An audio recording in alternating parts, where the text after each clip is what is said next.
Jangan diam dan sia-sia. Optimalkan potensi, raih prestasi, jadi arti bagi negeri. Buat gebrakan.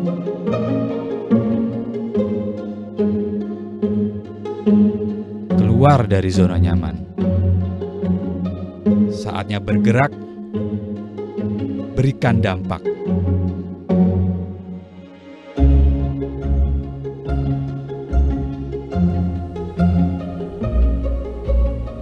Menjadi lebih itu nggak susah.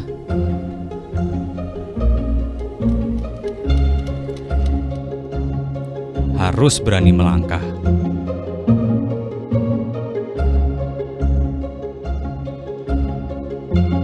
Bergerak,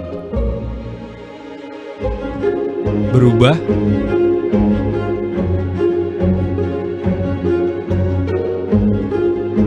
ilmu harus terus diasah. Jangan berhenti. Lihat, resapi, dan peduli. Untuk hidup penuh arti dan terus menginspirasi. Berani?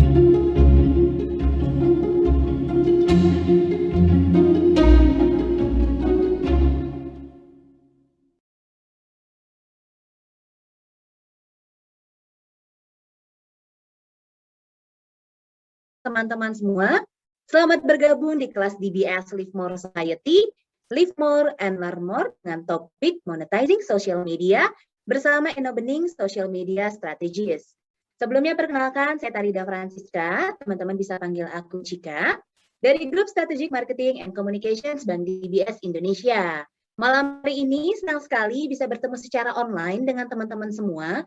Info yang aku terima banyak pendaftar untuk kelas kita malam ini. Ternyata di tengah pandemi, semangat teman-teman untuk langsung belajar dari ahlinya tetap tinggi ya. Thank you banget teman-teman semua.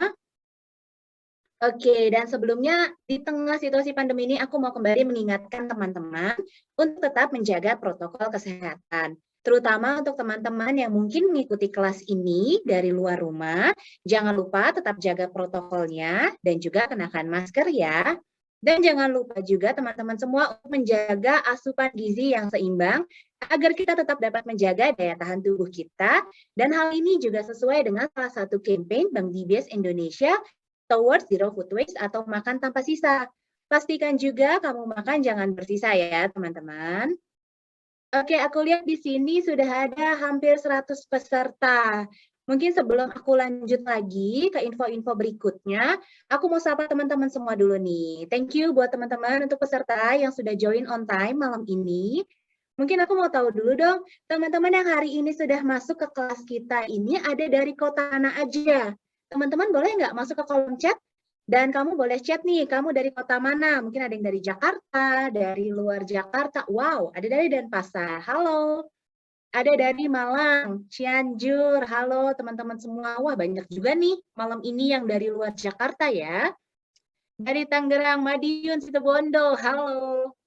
Wah, teman-teman thank you banget sudah memberikan waktu nih untuk join di kelas kita malam ini. Ada dari Pacitan, dari Samarinda juga. Halo Samarinda. Wah, rame nih ya, dan masih terus bertambah juga peserta kita malam ini. Halo Bandung. Oke, teman-teman semua, thank you banget yang udah bergabung on time.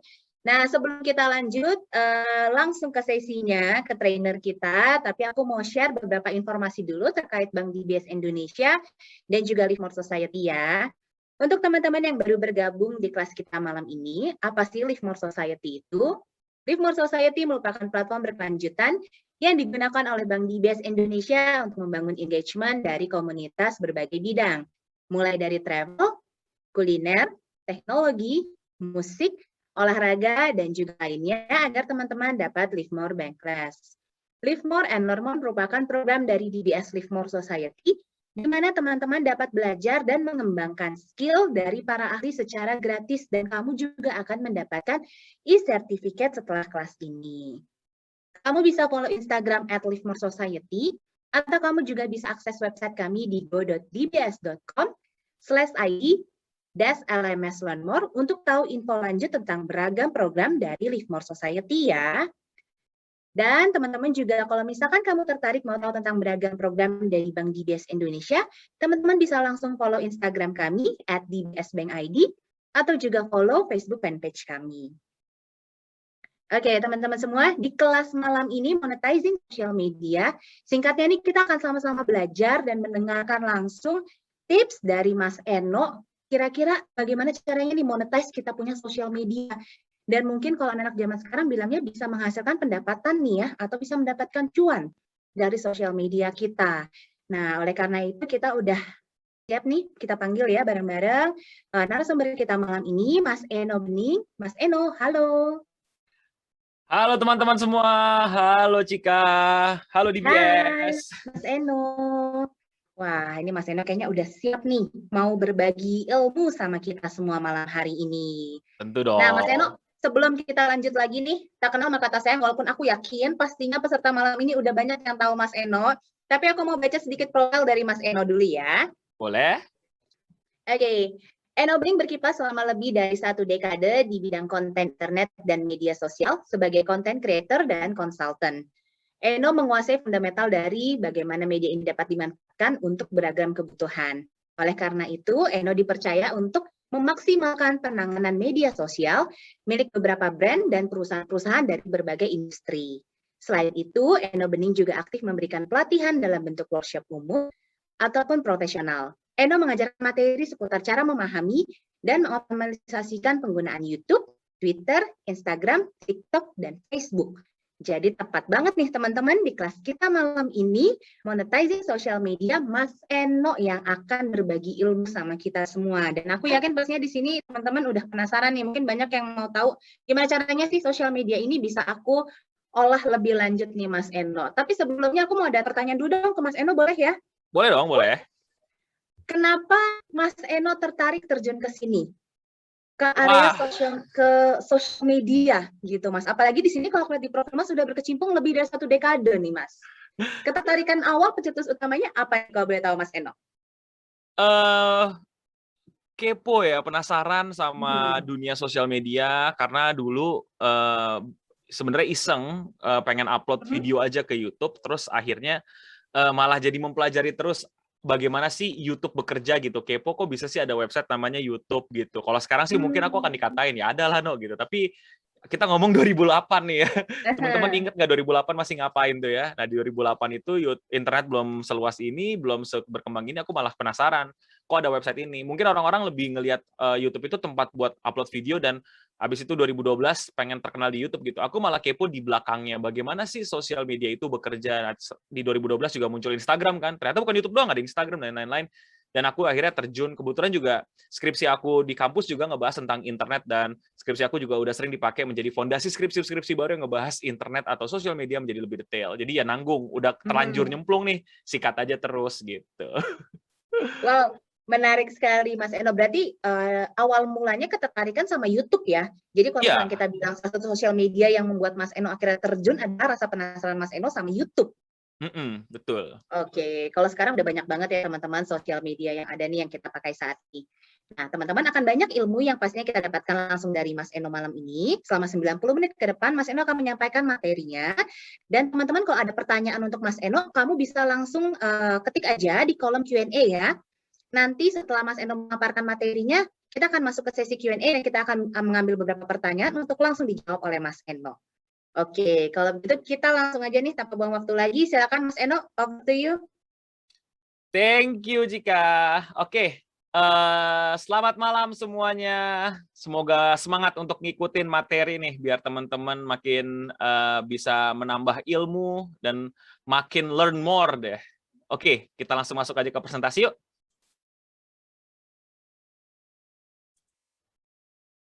Oke, presentasinya udah keluar? Oke, thank you. Gimana sih monetizing social media? Nah, ini di DBS kali ini aku pengen sharing ilmunya nih bareng teman-teman monetizing social media. Kan teman-teman sering dengar kabar tuh, berita bahkan yang bilang katanya orang kok bisa sih dapat ratusan juta, puluhan juta, belasan juta dari social media gitu. Teman-teman pernah penasaran nggak sih kayak kok bisa sih orang ini story doang 1 juta, foto doang 10 juta, ya kan, bikin video 50 juta dan lain-lainnya gitu. Teman-teman pasti ada rasa iri. Nah, menurut aku rasa iri ini sangat manusiawi dan wajar. Tapi jangan digunakan untuk hal yang negatif. Tapi ayo kita semangatin untuk kita learn more mengenai bagaimana ya kita bisa rasa iri ini dimanfaatkan untuk juga ikut memonetizing social media. Nah, aku sudah membaca keraguan teman-teman. Sebenarnya Kak Eno Bening, terlambat nggak sih kita untuk memulai bersosial media, aktif bersosial media, terus memonetisasinya? Iya, terlambat. Aku nggak bisa bohong, aku mesti realistis. Aku di sini sebagai pengajar, bukan yang memberikan apa ya motivasi semangat atau lain-lain ya, tapi aku ngomongin fakta lapangan memang terlambat. Ya kalau terlambat terus kenapa? Kenapa enggak? Kenapa mesti stop? Kenapa mesti diam? Kenapa mesti tidak kita coba gas nih? Kenapa kita tidak segera catch up with the trend nih walaupun terlambat gitu? Terlambat lebih baik daripada tidak sama sekali. Jadi, aku pengen tanamkan semangat itu dulu buat teman-teman semua untuk learn more hari ini ya, biar teman-teman tuh jangan langsung kayak terlambat deh. Ya udah deh kepo-kepo aja deh. Enggak. Ya, maksudnya bukan enggak. Ya, terlambat. Tapi ya bukan berarti kita diam. Saatnya kita cobain. Ayo kita cicilah dikit-dikit dari sekarang keterlambatan kita. Next. Ya, perkenalan ulang. Aku Eno Bening. Aku adalah seorang social media strategis, show producer, dan konten kreator di luar sana. Mungkin teman-teman udah lebih mengenal wajah ini sebagai seorang konten kreator atau YouTuber, influencer lah gitu, yang karena sering muncul di sosial media teman-teman sering keluar sebagai orang yang seperti itu gitu. Nah, kalau show producer itu apa? Show producer itu gampangnya gini, teman-teman di sini ada yang nonton Running Man? Ada yang tahu Running Man? Ada nggak yang tahu Running Man? Coba jawab di chat. Ayo kita interaktif. Ada yang tahu Running Man atau Who Wants to be Millionaire? Deal or No Deal? Nah, itu kan bukan film. Itu bukan film pendek, bukan vlog. Tapi sebuah konsep acara baru. Nah, aku biasanya hadir di situ sebagai show producer. Aku nggak pernah bikin yang TV, tapi aku sering banget bikin yang online. Jadi bikin konsep acara untuk online gitu. Beda teman-teman silakan loh interaksi di chat. Siapa tahu nanti ada pertanyaan-pertanyaan yang bisa aku jawab cepat, jadi silakan aja ya. Nah, ada juga yang teman-teman mungkin baru denger nih, social media strategis. Ngapain sih? Ini ngarang-ngarang ya? Orang suka bilang tuh, itu apaan? Nggak ada deh social media strategis, apaan tuh? Betul, kalau teman ngomong kayak gitu 10 tahun yang lalu, 2000 berapa tuh? 2011, 2010. Nggak ada job namanya social media strategis. Nggak ada social media strategis ya. Tidak ketemu itu pasti di apa ya ranah teman-teman gitu. Nggak ada juga kan teman-teman punya apa ya kenalan atau teman-teman sendiri gitu kan waktu lahir gitu. Wah, anak saya kalau besar jadi sosial media strategis gitu. Enggak, pasti kalau nggak dokter, pilot, polisi, tentara gitu kan. Job-job yang emang udah lama ada. Yang emang faktanya sosial media strategis ini bisa dibilang umurnya baru banget.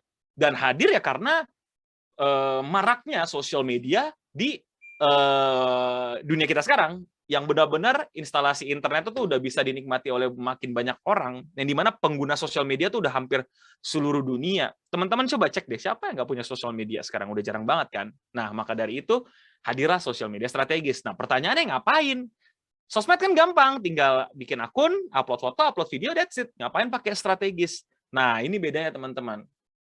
Sosial media itu sekarang bukan lagi sebuah apa ya, ini aku juga bantu teman-teman untuk memperbaiki mindset ya. Sosial media tuh bukan lagi tempat di mana teman-teman tuh ngelihatnya kayak dunia yang berbeda. Kayak ada dunia kita, ada dunia sosmed, ya kan? Ada dunia game, ada dunia sosmed. Kalau teman-teman yang wibu tuh pasti punya semacam pemikiran kayak sosial media tuh kayak isekai, dunia yang lain. Enggak, salah. Sosial media itu lebih tepatnya kalau teman-teman referensinya ke anime itu Digimon, dunia Digimon. Dunia Digimon tuh sama dunia manusia tuh udah jadi satu, nggak bisa dipisah. Jadi sosial media tuh udah sekompleks itu, bukan lagi tempat upload dan tempat sharing foto doang. Bukan. Sosial media udah menjadi diri teman-teman di dunia sosial media.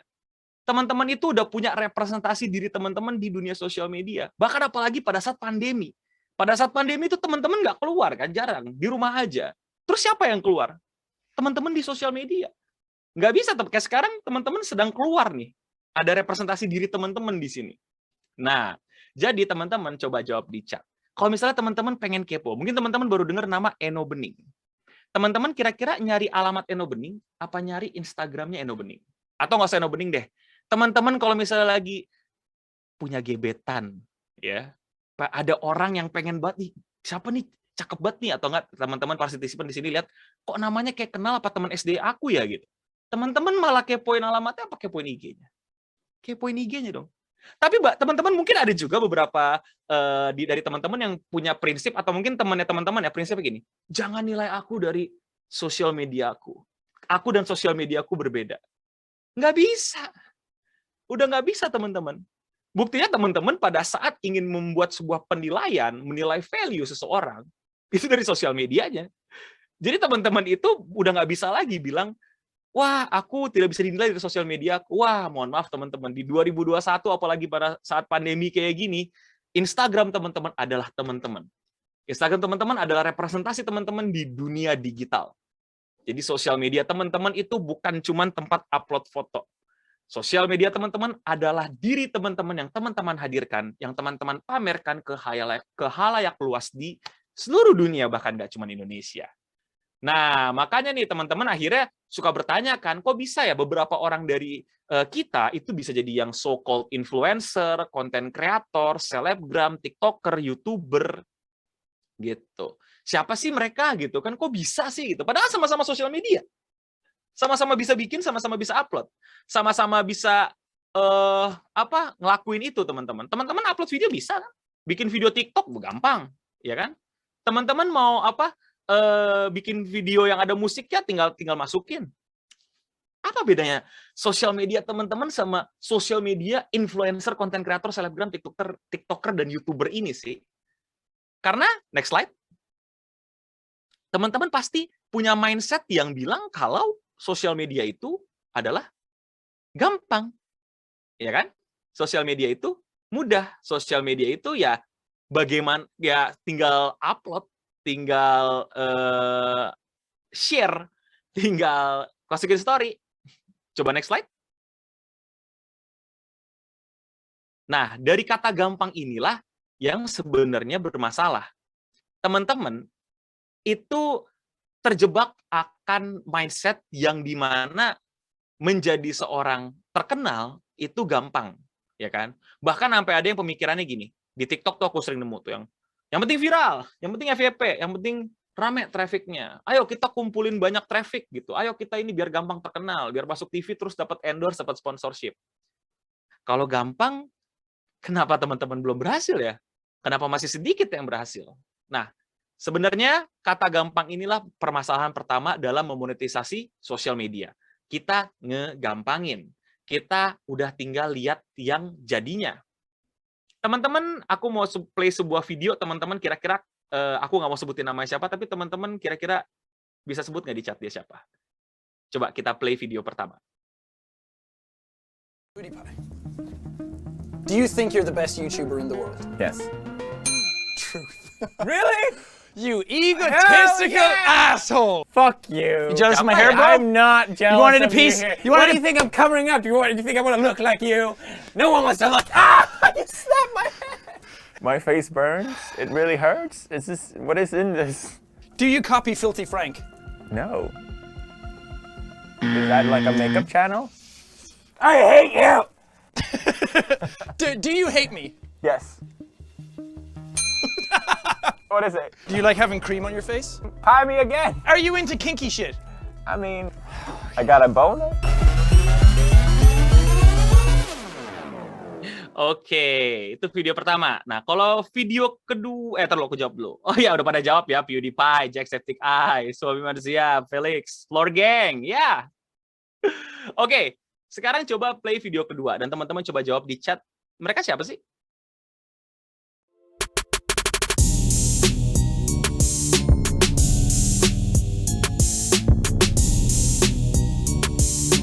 Siapa yuk?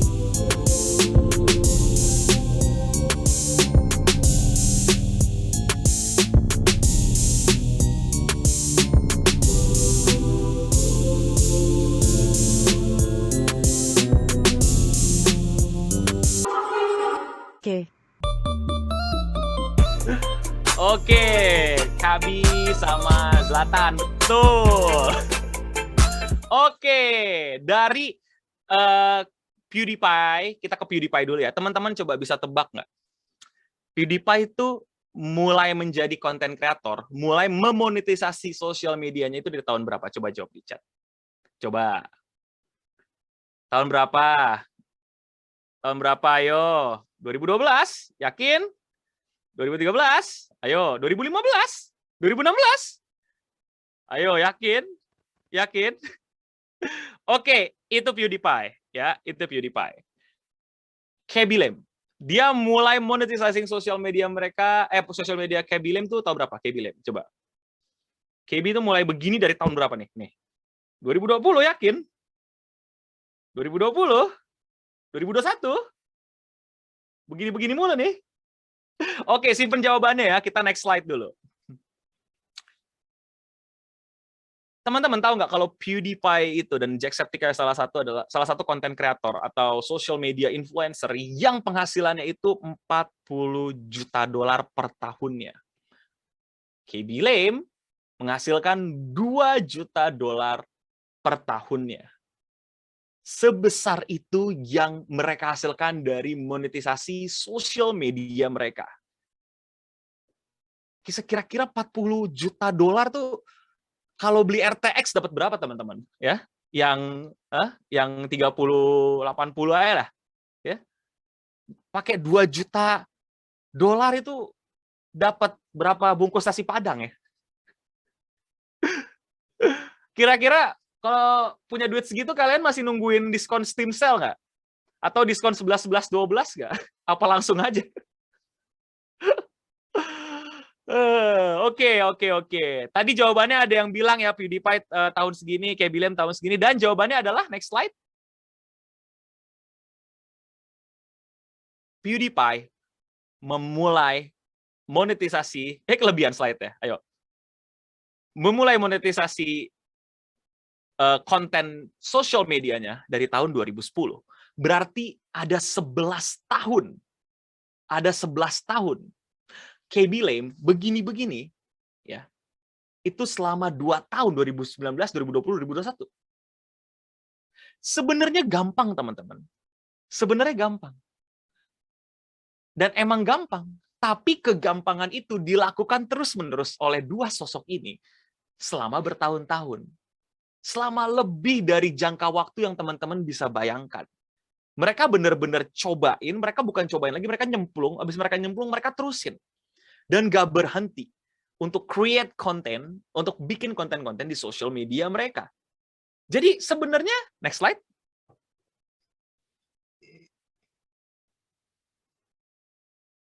Next slide. Ya, tapi emang sebenarnya gampang. Segampang apa sih? Bagaimana hal itu bisa dibilang gampang banget? Kenapa kok bisa gampang? Gampang kan? Upload, bikin. Khaby Lame, teman-teman, Khaby Lame tuh susah bikin konten itu kayak gimana sih? Khaby Lame? Bahkan dia nggak ngomong selama videonya. Ya, nggak ada dialog yang dihafalin. Dia buka botol. Gampang nggak? Coba jawab di chat. Jujur, bikin video kayak gitu gampang nggak? Gampang nggak? Apa susah sih, teman-teman? Gampang kan? Sebenarnya gampang. Sebenarnya gampang, oke? Kita sepakat ya, sebenarnya gampang. PewDiePie juga bikin ngobrol-ngobrol main game, katanya juga gampang. Ya kan? Kita sepakat itu ada gampang. Nah, tapi teman-teman, kok kita masih susah ya? Next slide. Nah, sebenarnya gampang, teman-teman. Dan aku pengen teman-teman tetap pakai mindset gampang ini, cuman nggak gampangin. Oke, ingat ya. Jadi step awal berikutnya, untuk teman-teman naik level nih bersosial medianya, biar bisa dimonetisasi, teman-teman mesti punya mindset emang gampang. Gampangnya itu adalah dalam bentuk produksi. Teman-teman, gambar berikut adalah teman-teman minimal punya untuk bikin sebuah konten 20 tahun yang lalu. Teman-teman mesti minta proposal dulu ke TV, teman-teman mesti kenal dulu orang TV, teman-teman mesti minjem alat, minjem kamera, minjem lighting, minjem make up, minjem studio, dan lain-lain. Harga kamera juga nggak murah, ya, nggak murah. Teman-teman mesti kumpulin kru lagi, kumpulin kameramen lagi, audionya belum, make up-nya belum, fashion-nya, bajunya belum, ya kan? Belum lagi bikin report, bikin proposal pertanggungjawaban, bikin desainnya, bikin roadmap-nya, ini acara mau kemana, ntar laku berapa iklan, dan lain-lain. Ntar kira-kira Nelson bilangnya bagus apa enggak. 20 tahun yang lalu, untuk menjadi seorang konten kreator itu kayak begini, teman-teman. Sebelum ada sosial media, ini adalah konten kreator. Ya, ini begini bikin acara tuh kayak gini, seribet ini dan sesulit ini. Susah banget. Susah banget. Jadi sebenarnya next gampang kan? Karena kenapa? Kita udah dimudahkan oleh teknologi. Lihat, tinggal pakai handphone, rekam. Begini habis itu. 1 juta view. Ya kan? 2 juta dolar per tahun. Iya kan? Sebenarnya gampang kan? Ngerti gak sih poinnya? Jadi, teman-teman, mindset gampangnya itu jangan digunakan untuk ngegampangin konten kreator. Jadi, teman-teman tuh jangan bilang kayak gini, lu mah enak, no, gampang, tinggal foto doang dapat duit. Enggak. Teman-teman harus digampangnya kayak gini. Oh iya ya, gampang untuk memproduksi konten-konten seperti ini. Sekarang harusnya kita mulai. Sekarang harusnya kita create. Sekarang harusnya kita coba nih, update sosial media kita dengan konten-konten yang memang bisa kita monetisasi nantinya. Jadi teman-teman, ketika teman-teman mau memulai bikin konten, gampangnya jangan ngegampangin. Tapi memang mulailah dari yang gampang. Bikin konten menggunakan handphone teman-teman, dari TikTok dan lain-lain. Dari Instagram, dari Reels, Facebook, dan lain-lain. Udah gampang banget sebenarnya. Udah easy peasy sebenarnya, teman-teman. Nah, di belakangnya, idenya, kreatifnya, bagaimana, terus duitnya dari mana, dan segala macam, nanti akan kita bahas. Tapi yang paling penting sekarang awalnya, teman-teman, wajib banget, mesti 100% banget mindset-nya diubah dulu. Menjadi tadi yang selalu terlambat, jadi ya udah terlambat. Dan yang kedua adalah, ini kan gampang, eksekusi. Yang jadi problemnya adalah, teman-teman ngegampangin atau paham gampang. Nah, sekarang teman-teman paham, ini gampang. Jadi jangan digampang-gampangin. Karena tinggal dieksekusi. Yang bikin susah adalah nanti, gimana niatnya Kak, prakteknya segala macam. Tenang, itu pelan-pelan kita perbaiki. Untuk sekarang, itu dulu. Jangan ngegampangin, tapi paham di mana gampangnya ya. Oke. Next. Lalu uangnya dari mana sih? Nah, ini yang banyak yang suka nanya nih. Uang kayak gituan tuh dari mana sih Kak Eno? Maksudnya jadinya tuh gimana? Kok bisa sih orang mau gitu? Pernah berpikir nggak sih? Kok mau ada membayar satu foto 10 juta, satu story belasan juta, kok mau orang bikin video begini doang 20 juta, kok bisa? Kok mau? Nah, teman-teman mesti paham juga mindset atau point of view atau bagaimana orang-orang yang mau ngebayar ini mau ngeluarin uangnya. Kenapa mereka mau nge-endorse, nge-sponsorship, dan lain-lain. Itu yang akan kita pelajari. Terus berikutnya adalah AdSense. Beneran nggak sih dapat puluhan juta dari AdSense? Nah, itu nanti kita juga akan pelajari tuh. Dan yang lain-lain adalah apa sekarang bedanya teman-teman sama mereka. Next.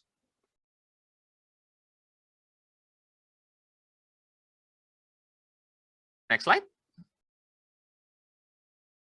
Oke. Ini adalah roadmap sederhana tentang bagaimana kreator mau disponsorin.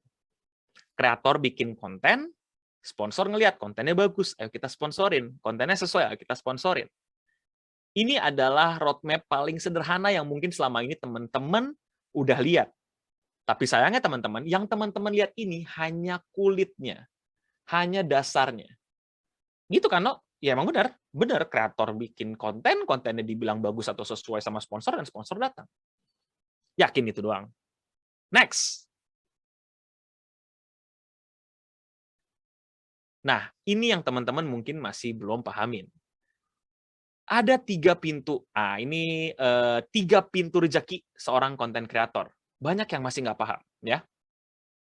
Buat teman-teman yang nggak tahu, ini masih 3 ya. Ini aku yang buat sendiri, dan teman-teman silakan pahami pakai bahasa teman-teman. Tapi aku menyebutkannya PPV, yaitu platform, paid promote, dan freelance. Jadi ini adalah 3 pintu rezeki seorang konten kreator. Yang pertama adalah platform, yang biasa kita sebut dengan AdSense, yang paling ada di YouTube. TikTok dan Instagram belum ada, adanya cuman kreator fans, yaitu jual beberapa kreator, belum segila YouTube yang benar-benar bagi AdSense. Paid promote itu yang biasa kita sebut dengan sponsorship atau endorse. Jadi dari kreator langsung ke pihak sponsor. Dan yang terakhir adalah freelance. Apa tuh freelance? Nanti kita bahas. Next. Nah, mari kita ngedibang tentang AdSense. AdSense itu apa sih? Kok bisa sih ada AdSense? Aku pakai bahasa AdSense biar mudah aja ya, karena mungkin lebih akrab. Tapi bahasa itu ada namanya AdsV dan lain-lain. Jadi itu AdSense itu apa sih? No? AdSense itu dari kerangkanya, banyak orang bilang kan, iya makin banyak views, makin banyak AdSense. Tidak salah, tapi kurang tepat dan kurang mendalam, dan tidak menjawab semua secara jelas. Terus kalau ditanya AdSense dapetnya dari mana? Dari YouTube? Enggak. Sebenarnya AdSense itu bukan dari YouTube, teman-teman. AdSense itu adalah dari uang beriklan, dikurangin jatah YouTube, dikurangin pajak, jadilah AdSense, teman-teman. Lihat yang rumus paling atas. Sederhananya gimana? Sederhananya gini. Jadi, misalnya pengiklan A pengen beriklan di Enobening. Bukan, kayak gitu ceritanya. Misalnya pengiklan A punya jatah iklan Rp100. Aku sederhanakan ya, Rp100 nih, biar teman-teman gampang memahaminya ya. Anggaplah budgetnya Rp100. Dia mengincar orang-orang yang cowok umur 18-23 yang first jobber atau kuliahan yang hobi nontonin anime misalnya gitu ya. Jadi dia rela membayar sejumlah uang Rp100 di YouTube agar iklan diputarkan ke orang yang umurnya 18-23 dan suka anime dan diperuntukkan cowok tinggal di Jakarta ya. Oke, dia bayar nih ke YouTube Rp100. Nah, YouTube dengan sistemnya yang luar biasa punya tuh database. Kira-kira channel siapa ya yang punya traffic 18-23, pria, suka anime, tinggal di Jakarta, first jobber atau mahasiswa. Terpilihlah channel Enobening misalnya. Nah, Enobening bikin konten. Bikin konten aja kayak biasa gitu. Suatu hari kontennya misalnya ngomongin tentang wibu. Nah, YouTube bilang, wah pas banget nih yang nontonin konten Enobening itu wibu. Yang dicari sama produk A ini. Nah, akhirnya sebelum orang-orang menonton video Enobening, keluarlah iklan dari produk A. Nah, hasil dari iklan yang keluar tersebut, aku dapatkan pembagian, sebenarnya pembagiannya secara matematis 45-55 ya, 55 kita, YouTube 45. Kreator dapat, aku Enobening cerita sebagai di contoh itu, dapat Rp50. YouTube dapat Rp50 lagi. Tadi 100, 50. Barternya adalah iklan si brand tersebut diputar di YouTube. Jadi, memang benar semakin banyak views, semakin besar kemungkinan iklan akan diputar. Tapi itu semua nggak akan terjadi kalau nggak ada yang beriklan. Nggak ada iklan. Nggak ada yang lagi mau beriklan. Atau sesimpel teman-teman punya channel YouTube, itu nggak ada target yang sesuai sama iklan yang lagi pengen beriklan pada saat tersebut. Dia pengennya 18-23. Teman-teman bikin konten tentang, let's say untuk anak-anak gitu, bikin cerita dinosaurus-dinosaurusan. Iklan tersebut nggak masuk dong. Loh, kita nyarinya yang dewasa, cowok dewasa. Atau teman-teman bikin konten tentang fashion. Yang dimana, oh maaf, kita nggak nyari yang fashion, kita nyari yang 18-23 cowok nontonin wibu, ya kan? Tinggal di Jakarta, fashion nggak masuk, iklannya nggak masuk, walaupun views-nya banyak. Jadi, buat teman-teman yang masih belum paham AdSense kerjanya seperti itu, teman-teman. Ads fee. Biaya beriklan sebuah brand, dimasukin ke YouTube, YouTube pasin sama kita, kalau sama iklannya keluar, habis itu dapat AdSense. Gitu, teman-teman. Jadi, pernah ada kejadian orang kok bingung, kok view saya banyak tapi AdSense-nya kecil. Ya bisa jadi pada saat itu satu kemungkinannya tidak ada yang beriklan pada saat itu. Bisa loh, maksudnya yang beriklan kecil. Kedua, ada yang beriklan tapi tidak cocok dengan traffic kamu. Atau yang ketiga, bahkan YouTube punya banyak policy lain loh. Misalnya video kamu ini dianggap YouTube tidak ramah untuk pengiklan. Akhirnya kita sebut dengan dolar kuning, ya kan? Yang terakhir adalah video kamu melanggar peraturan YouTube yang akhirnya sampai tidak bisa diuangkan, tidak bisa dimonetisasi. Nah, teman-teman udah paham ya AdSense? AdSense itu nggak lagi masalah banyak views, otomatis banyak AdSense. Tapi bisa berpengaruh ke faktor-faktor yang tadi, terutama di faktor pengiklan dan jenis konten teman-teman. Apalagi harga per konten itu beda-beda, ada CPM-nya, click per miles-nya. Contohnya, CPM di Indonesia itu rendah banget dibandingkan CPM di Amerika. Teman-teman kalau mau lihat bisa di YouTube Studio kalau mau iseng. Dari situ teman-teman bisa ngelihat berapa sih harga iklan di aku tuh berapa. Aku iseng ya, buat contoh, teman-teman juga bisa lihat sendiri bareng-bareng di YouTube Studio. Aku buka teman-teman ke analytics yang di bawah di tengah, kelihatan? Nah, di analytics terus teman-teman pilih revenue paling kanan. Dari revenue teman-teman akan ngelihat paling bawah top geographic CPM. Nah, di channel Eno Bening itu paling paling mahal harga iklan kalau iklannya dari Amerika. Tentu nyari penonton Amerika yang entah kenapa ketemu di Eno Bening. Mungkin waktu itu aku pernah bikin sesi ngomong bahasa Inggris dan lain-lain. Harga iklannya itu $7. 7,9 lebih tepatnya di aku. Kalau yang Indonesia bisa tebak kira-kira berapa, teman-teman? Ayo, ada yang bisa tebak nggak? Harga iklan dari Indonesia untuk channel Eno Bening? Ayo mau tebak-tebakan di chat berapa? 15.000? 2.000?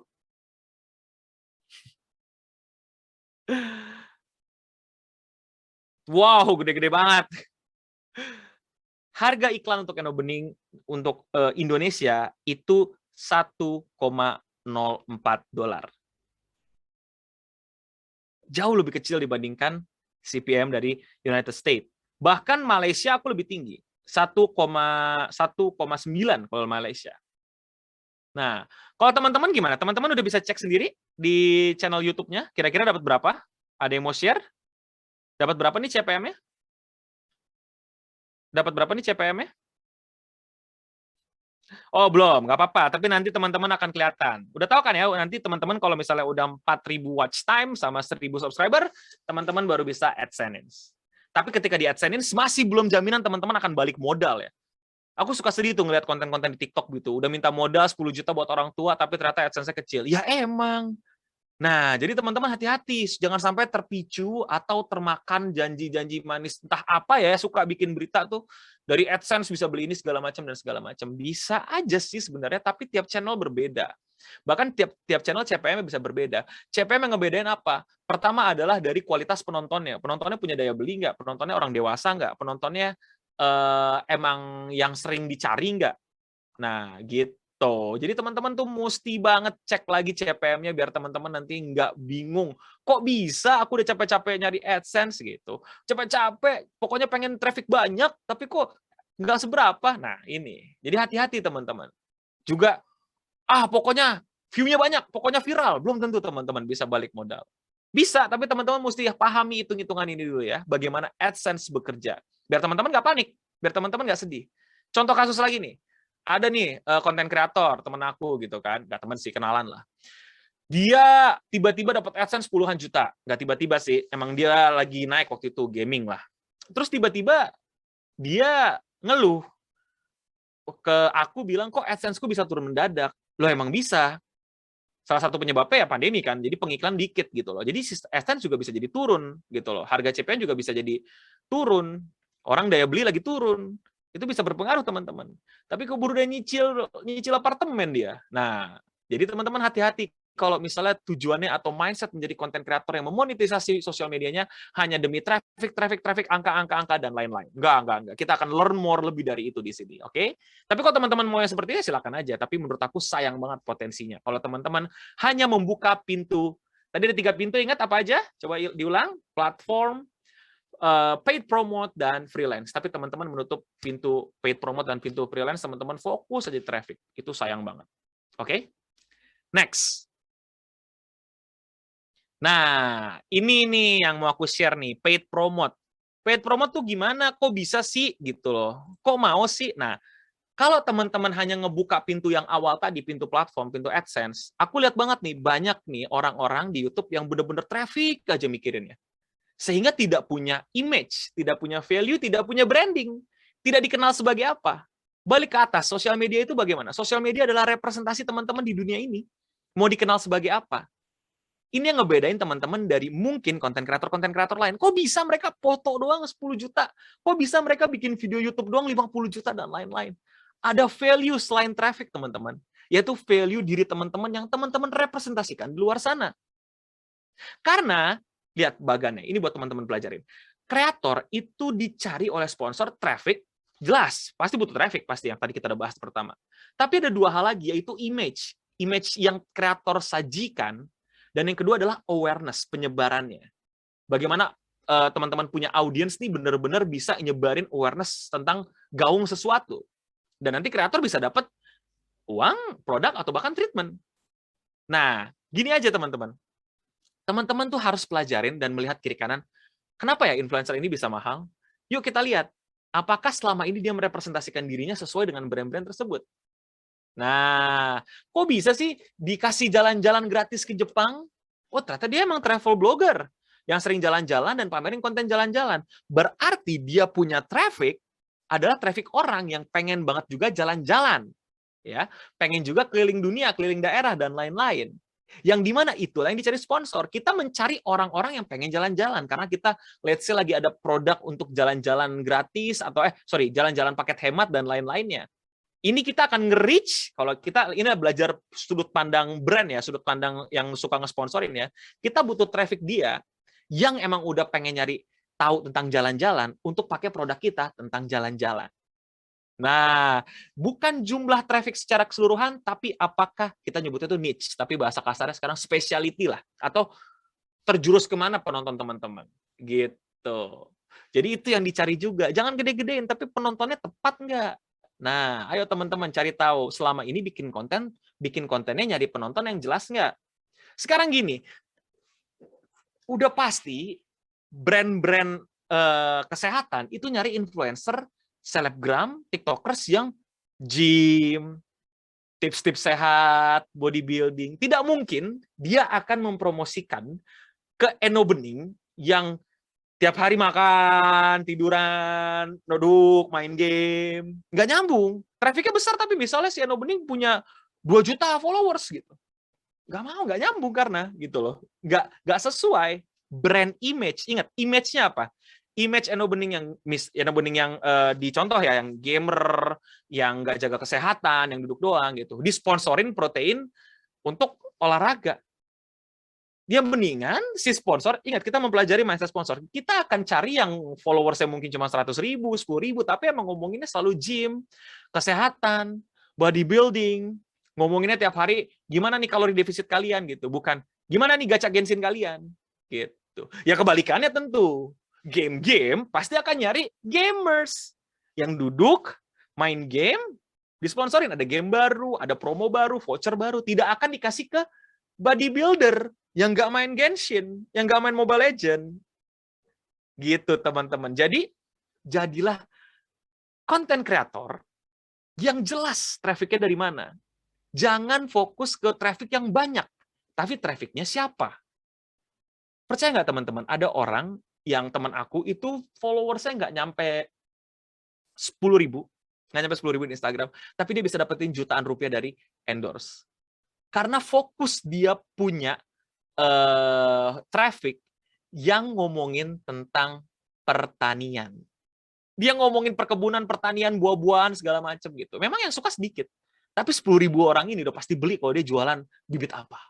Dia jualan semprotan apa dan lain-lain. Ada lagi tuh di TikTok tuh yang ngomonginnya kucing mulu. Gak gede. Tapi itu makanan kucing supplier udah kayak seumur hidup dia dapat gitu. Aku kan juga ada pet ya gitu. Kadang kalau dihitung-hitung tuh harga apa Royal Canin kalian cari aja deh berapa gitu ya. Atau ya makanan kucing atau makanan pet lainnya gitu. Itu aja udah lumayan kan. Kalian nggak usah keluar budget segitu. Nah, ingat teman-teman, nggak selamanya teman-teman juga harus dibayar menggunakan uang. Bisa jadi dengan produknya. Banyak banget konten kreator kecil tuh aku selalu support, aku selalu endorse dalam artian ngasih tahu, jangan nolak produk. Teman-teman nih baru memulai karir, ini tips ya, baru memulai karir jadi konten kreator. Tiba-tiba ada sponsor datang mau tukeran produk. Aku bilang jangan tolak, terima. Tapi kan bukan uang ya, terus kenapa? Nggak masalah. Teman-teman ayo coba. Karena kenapa? Yang teman-teman dapetin tuh bukan cuman produk, tapi 2 hal lainnya. Yang pertama adalah pengalaman. Teman-teman akhirnya punya pengalaman ngerasain gimana caranya kerjasama dengan pihak luar sebagai konten kreator yang memonetisasi sosial medianya. Dan yang kedua apa? Teman-teman dapat kepercayaan. Itu teman-teman suka lupa. Loh, ngapain kita nge-endorse orang ini? Nih aku lagi-lagi POV. Kita belajar bagaimana POV si sponsor ya. Ngapain aku sponsorin si Eno Bening? Nggak pernah disponsorin dia. Nggak pernah bikin produk atau apa gitu. Jangan-jangan emang nggak terima produk. Iya kan? Tapi kalau misalnya teman-teman kelihatan, oh ini udah ada nih si Eno Bening dipromoin jus markisa enak mantap gitu. Oh, ternyata buka endorse. Boleh deh besok makanan cemilan kita coba dan lain-lainnya. Jadi jangan selamanya teman-teman langsung mindsetnya uang, duit, cuan. Tenang. Santai. Teman-teman mesti belajar live more and learn more di sini. Yang santai, kita nikmatin dulu prosesnya gitu. Nggak langsung tiba-tiba gitu ya. Jadi pelan-pelan teman-teman mesti bangun sosial media teman-teman yang merepresentasikan diri teman-teman dan memiliki dan punya target audiens yang emang teman-teman jelas mau yang siapa. Mau kemana. Ya, ingat brand image juga. Kok teman-teman suka bilang kan, Kak, kalau misalnya mau jadi terkenal di internet tuh mesti ngomong kasar, mesti ngomong kata-kata yang buruk. Iya, secara angka mungkin rame. Secara sponsor aku ragu. Pasti akan panjang gitu prosesnya gitu. Karena ingat, image. Kalau misalnya mungkin UMKM mungkin nggak terlalu peduli bisa ya, tapi brand-brand besar mereka tuh punya brand image yang akan disandingkan dengan teman-teman. Teman-teman tuh akan mewakili brand tersebut. Teman-teman pikirin sampai ke situ nggak? Gitu loh. Masa sih? Oh ya udah, kita bikin konten yang aku nggak, ini contoh ya, jadi tiru ya. Misalnya konten tawuran, pukul-pukulan segala macam gitu. Ayo kita siksa diri segala macam. Rame, pasti banyak diomongin dan lain-lain. Tapi apakah sponsor masuk? Aku ragu. Jangankan sponsor, mungkin di YouTube udah di-ban duluan itu akun, di TikTok juga. Jadi hati-hati kalau mindset teman-teman hari ini masih cuan, traffic. Enggak. Tenang teman-teman, nikmatin prosesnya ya. Teman-teman akan ketemu jalannya, dan ingat, PewDiePie itu tidak kemarin jadi, KB Lam bukan 3 hari 2 hari ini begini-begini ya. Dia 2 tahun membangun brand image dia sebagai seorang KB Lam ya. Enggak yang tiba-tiba. Ini kayak begini 2 tahun. Cobain aja sekarang 10 menit kayak begini. Udah pegel, dia 2 tahun teman-teman. Oke? Next. Nah, ini pertanyaan, tapi ini pertanyaan yang krusial nih di next slide nih. Nah, seperti meme ini. Laino, kan kita baru mulai dan terlambat lagi jelas-jelas. Pasti udah ada ribuan kreator lainnya yang lebih sukses, yang lebih besar, yang lebih berhasil daripada kita. Yang dimana sponsor kayaknya nggak mungkin ngeliat kita. Gimana ya kita bisa membuat sampai meme ini terjadi gitu, yang dimana sponsor tuh ngelirik kita dibandingkan ribuan kreator yang lain. Tenang, ada jawabannya di sini teman-teman. Next. Ini yang teman-teman lupa. Menjadi berbeda. Nah, banyak konten kreator aku lihat tuh baru mulai ya. Di TikTok, di Instagram. Itu meniru. Oh, jangan salah. Kalau kita baru memulai menjadi seorang konten kreator, baru melangkah menjadi seorang konten kreator, meniru, terinspirasi, atau ngikutin tren biar viral, itu adalah langkah awal dan itu normal, itu benar. Tapi ingat teman-teman, sekarang udah belajar sama Eno Bening, sekarang kita mulai ke langkah yang lebih advance, yaitu sekarang saatnya modifikasi. Amati, tiru, modifikasi. Teman-teman tuh aku yakin masih diamati dan tiru, modifikasinya mana? Kita harus berbeda, kita harus punya kayak semacam twist yang membuat kita tuh jadi berbeda dan menjadi dilihat. Contohnya kayak gambar bebek ini. Kalau teman-teman pakai warna kuning juga teman-teman nggak kelihatan. Bahkan kalau teman-teman sadar dengan gambar ini aja, ketika teman-teman melihat, teman-teman kayak terpaksa mata teman-teman harus notice bebek berwarna ungu itu. Bebek kok warna ungu? Ya tapi jadi ternotis kan? Jadi teman-teman lihat yang warna ungu. Teman-teman pasti nggak mungkin memilih bebek urutan ketiga ya, atau bebek yang di belakang tuh ya, yang namanya Supri sama Jalal. Ada di belakang. Nggak, tapi teman-teman nggak milih. Teman-teman langsung lihat ada bebek warna ungu. Nah, inilah pentingnya teman-teman untuk bisa mencari pembeda. Menjadi yang berbeda.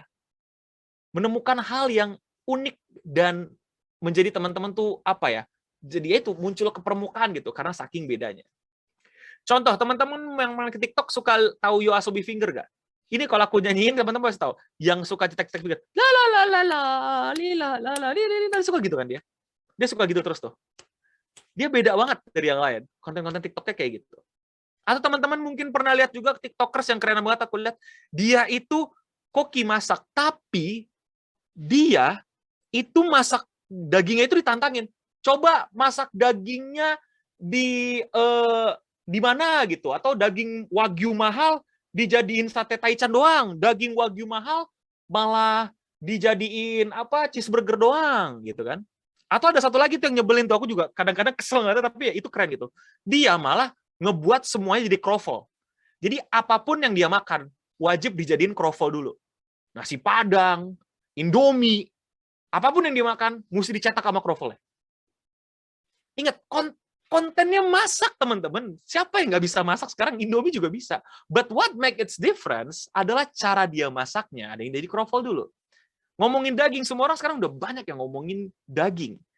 Tapi gimana caranya dia berbeda, itu ditantangin dagingnya dibikin yang aneh-aneh. That's what make it difference. Itulah pembedanya. Kira-kira dari masak yang umum gitu ya, kayak bahkan kan kalau dipikir-pikir udah banyak kayak ibu-ibu masak yang lebih keren gitu ya, yang lebih jelas, yang lebih masuk akal, yang lebih bener-bener tips and trick atau cara masak yang lebih bagus gitu. Yang ya susah lah ngalahin Gordon Ramsay gitu. Tapi ternyata di luar sana masih ada loh teman-teman konten kreator yang nemuin twistnya, nemuin aku tahu nih, aku bakal bikin masak-masak yang kayak gini yang berbeda dari yang lain. Coba putar videonya.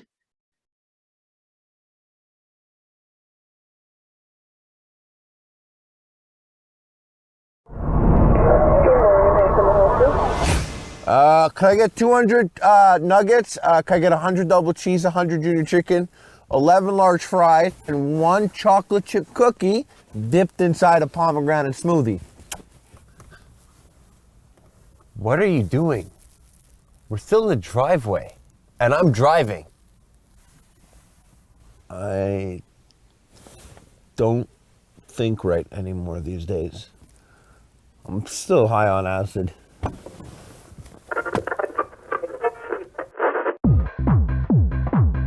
Yalla, vroom vroom.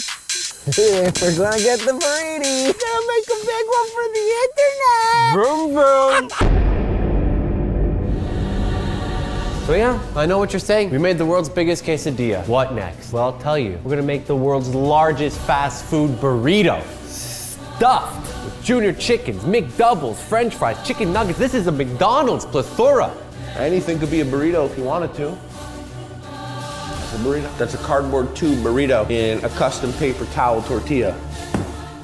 I'm f***ing smart. This advanced ironing technique we've employed over years now. Mark my words, it's 2019. 2023, some idiot's gonna hit me up on Twitter 2.0 or whatever and be like, yo, Sauce Boss, look what these people are doing. And you're gonna show me some fucking video of people ironing like we did that today? You're gonna show it to me then? I'm from the fucking future, dog. We made those bacon tacos in 2010. People send them to me now like, yo, look what these guys did. Shut the fuck up. People send me like bacon weaves. They're like, yo, look at this pizza made on a bacon weave. Yeah. It's called the meat stuff from 2011. The f*** out of my face! We're the best, man. We did it. You know where burrito comes from? Let me know in the comment section, because I don't know. I give a little shit about where it comes from, though. I'll tell you one thing, though. This burrito comes from the heart. Our weak, grease-filled, artery-clogged hearts. My heart is like 10 times bigger than the average heart. I'm gonna die young because I'm so tall, but it's gonna be worth it because I'm gonna die with a belly full of this badass burrito. And this burrito is stuffed to the brim with 100 chicken,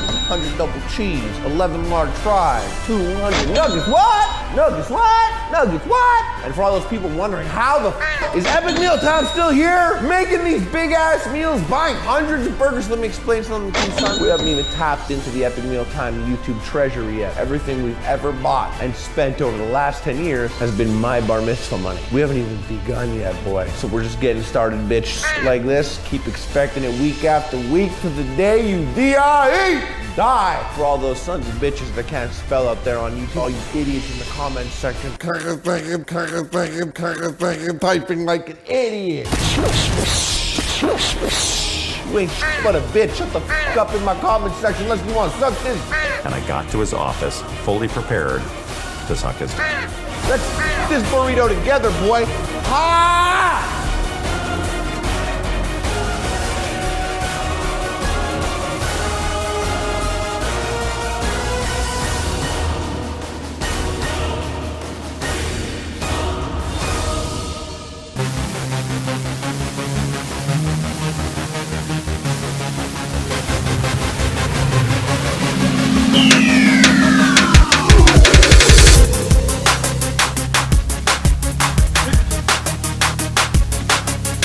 Oke, cukup kali ya. Balik ke presentasi.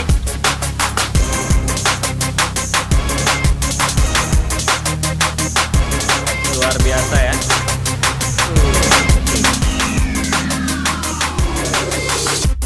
Iya. Teman-teman bahas tema masak, ya. Jadi masih ngomongin masalah tema masak. Dan orang ini namanya Epic Meal Time, mereka nemuin apa yang bisa kita twist dari masak-masak. Ya mereka mesti mikirin gimana caranya berbeda dong. Kalau mereka masak seperti biasa, masak burritos pasti udah banyak. Masak burger udah banyak. Oke lah kalau gitu kita pesen aja 200 cheeseburger, terus kita bikin jadi burritos. 1 burritos besar. Dan that's how, teman-teman. Walaupun teman-teman bilang, ih kok jorok, kok kayaknya nggak enak gitu segala macam, teman-teman. Mereka berbeda dan mereka akhirnya ya bisa menunjukkan bedanya dibandingkan yang lain dari acara masak-masak yang lain. Kalau mereka bikin burritos biasa doang nggak ada yang nonton. Mereka nggak akan ada yang mau peduli akan apa ini segala macam gitu. Itu adalah salah satu contoh dari bagaimana teman-teman bisa menemukan keunikan dari teman-teman punya konten. Ya, itu tahap selanjutnya dari teman-teman dalam memahami konten. Next slide. Nah, kuncinya untuk menjadi berbeda itu nggak jauh-jauh dari 2 kata ini. Uniqueness dan market. Menjadi unik dan pasarnya bagaimana. Maksudnya gimana, No? Nah, nih teman-teman, next. Pertama aku pengen kritisi dulu ya. Banyak orang-orang tuh yang bilang, ini kan mikirin daya kreatifnya susah, No. Mikirin yang baru susah, No. Segala macam dan segala macam. Oke, teman-teman coba kasih definisi di chat. Kreativitas itu apa sih? Apa itu kreativitas? Apa kita berpikir kreatif gitu? Segi kreatifnya itu gimana? Coba teman-teman di chat. Sesuatu yang orisinil, oke. Ayo, apa lagi? Gak apa-apa, salah aja gak apa-apa. Kita bukan di kelas, jadi gak ada penilaian. Ayo, yang menarik, anti mainstream. Oke, apa lagi tuh? Connecting the dots, berbeda, out of the box, amati tiru modifikasi, berpikir bebas, oke. Jawaban kalian secara teks itu benar. Tapi Eno Bening nggak setuju. Eno Bening punya definisi sendiri terhadap kreativitas. Kreativitas itu adalah mencuri 10 atau lebih ide. Mencuri, aku bilang mencuri loh. Mencuri 10 atau lebih ide. Dijadikan 1 ide baru yang orang-orang nggak bisa lagi tarik benang ini tuh dari mana aja. Paham nggak bedanya? Ini bukan plagiat, beda ya. Plagiat itu ada orang ditiru plek-plekan.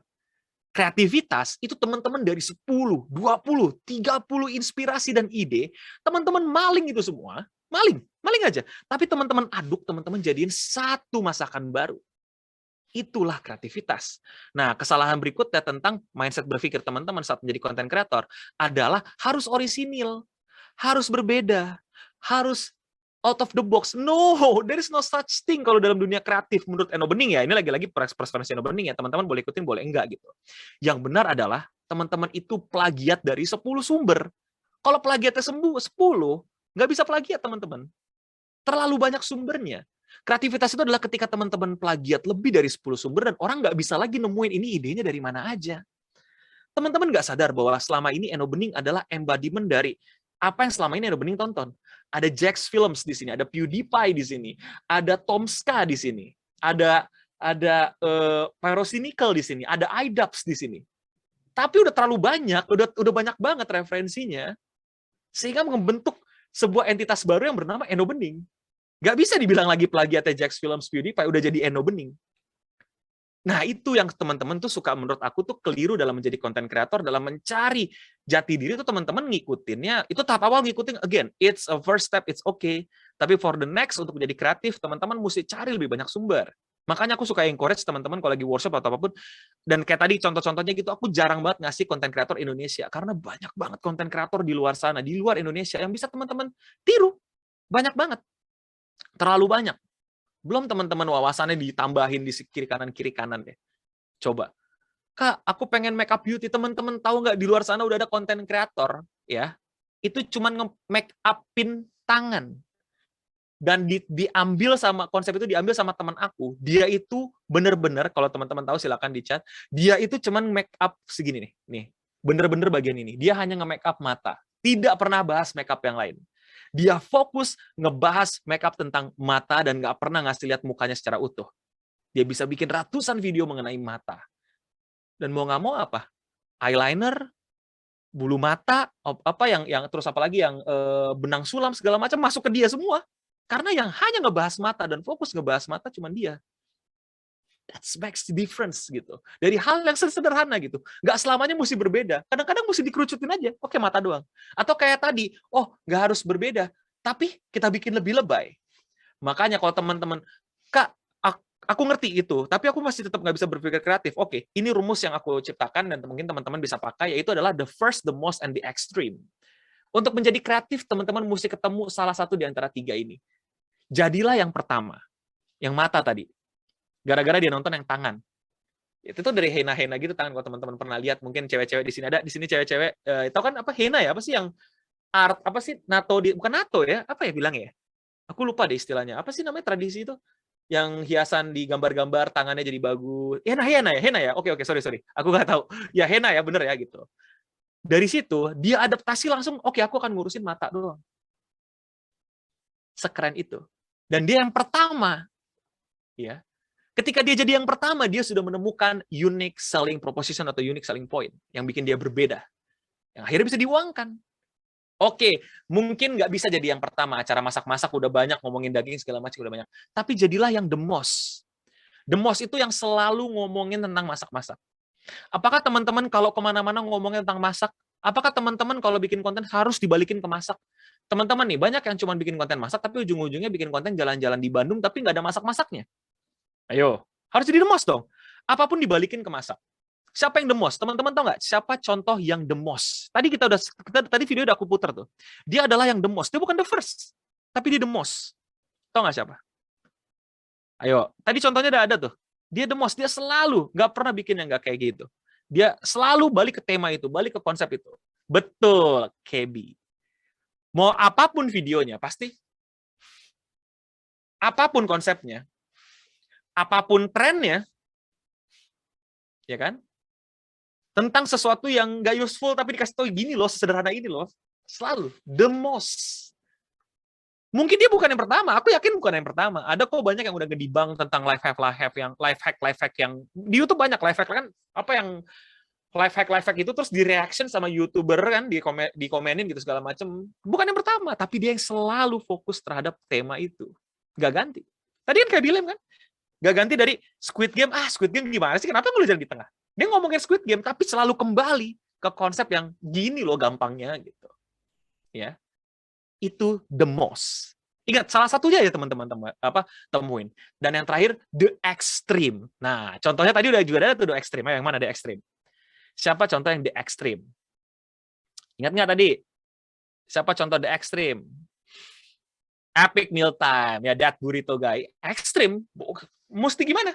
Dia masak udah ada. Udah banyak ngomongin masak yang pertama, ya kan?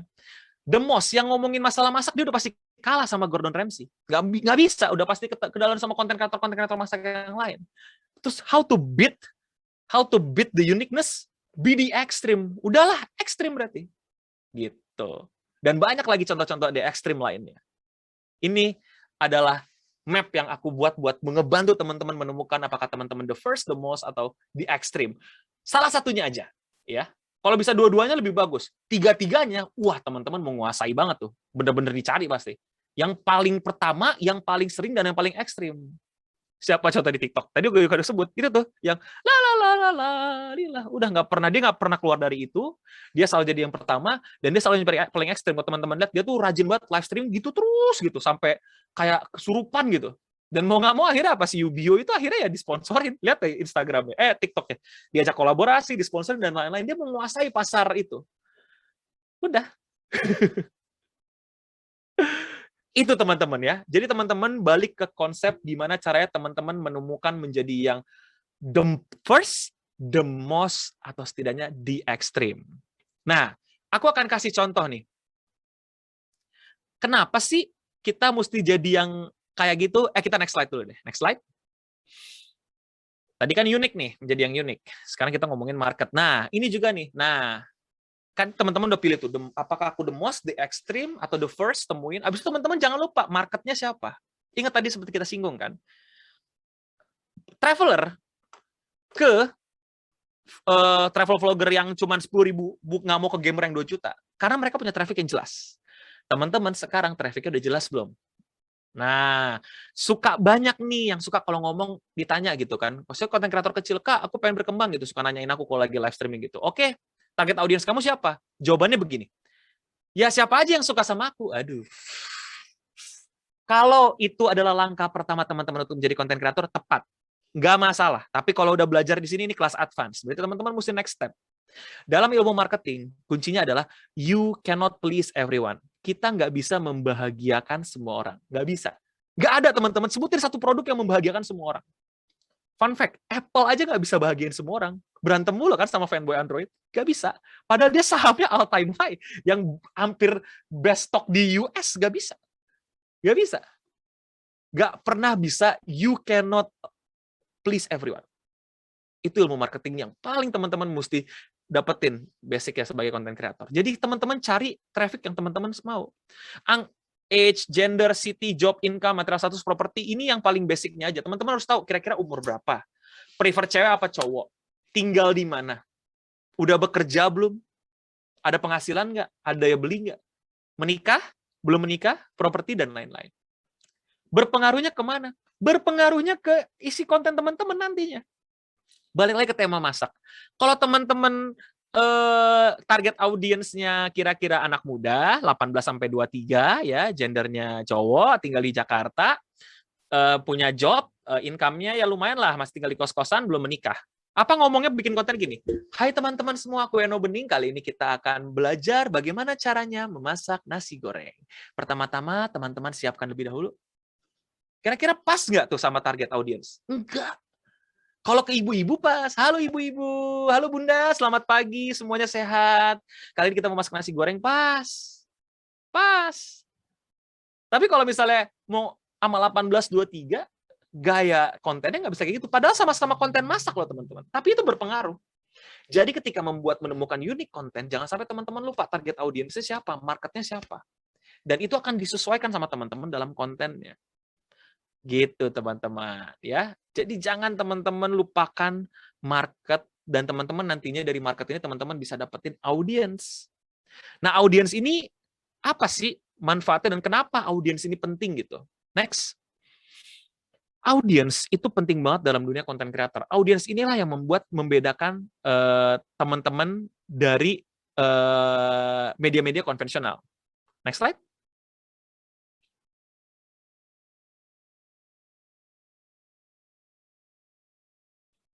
Next slide, please. Oke, thank you.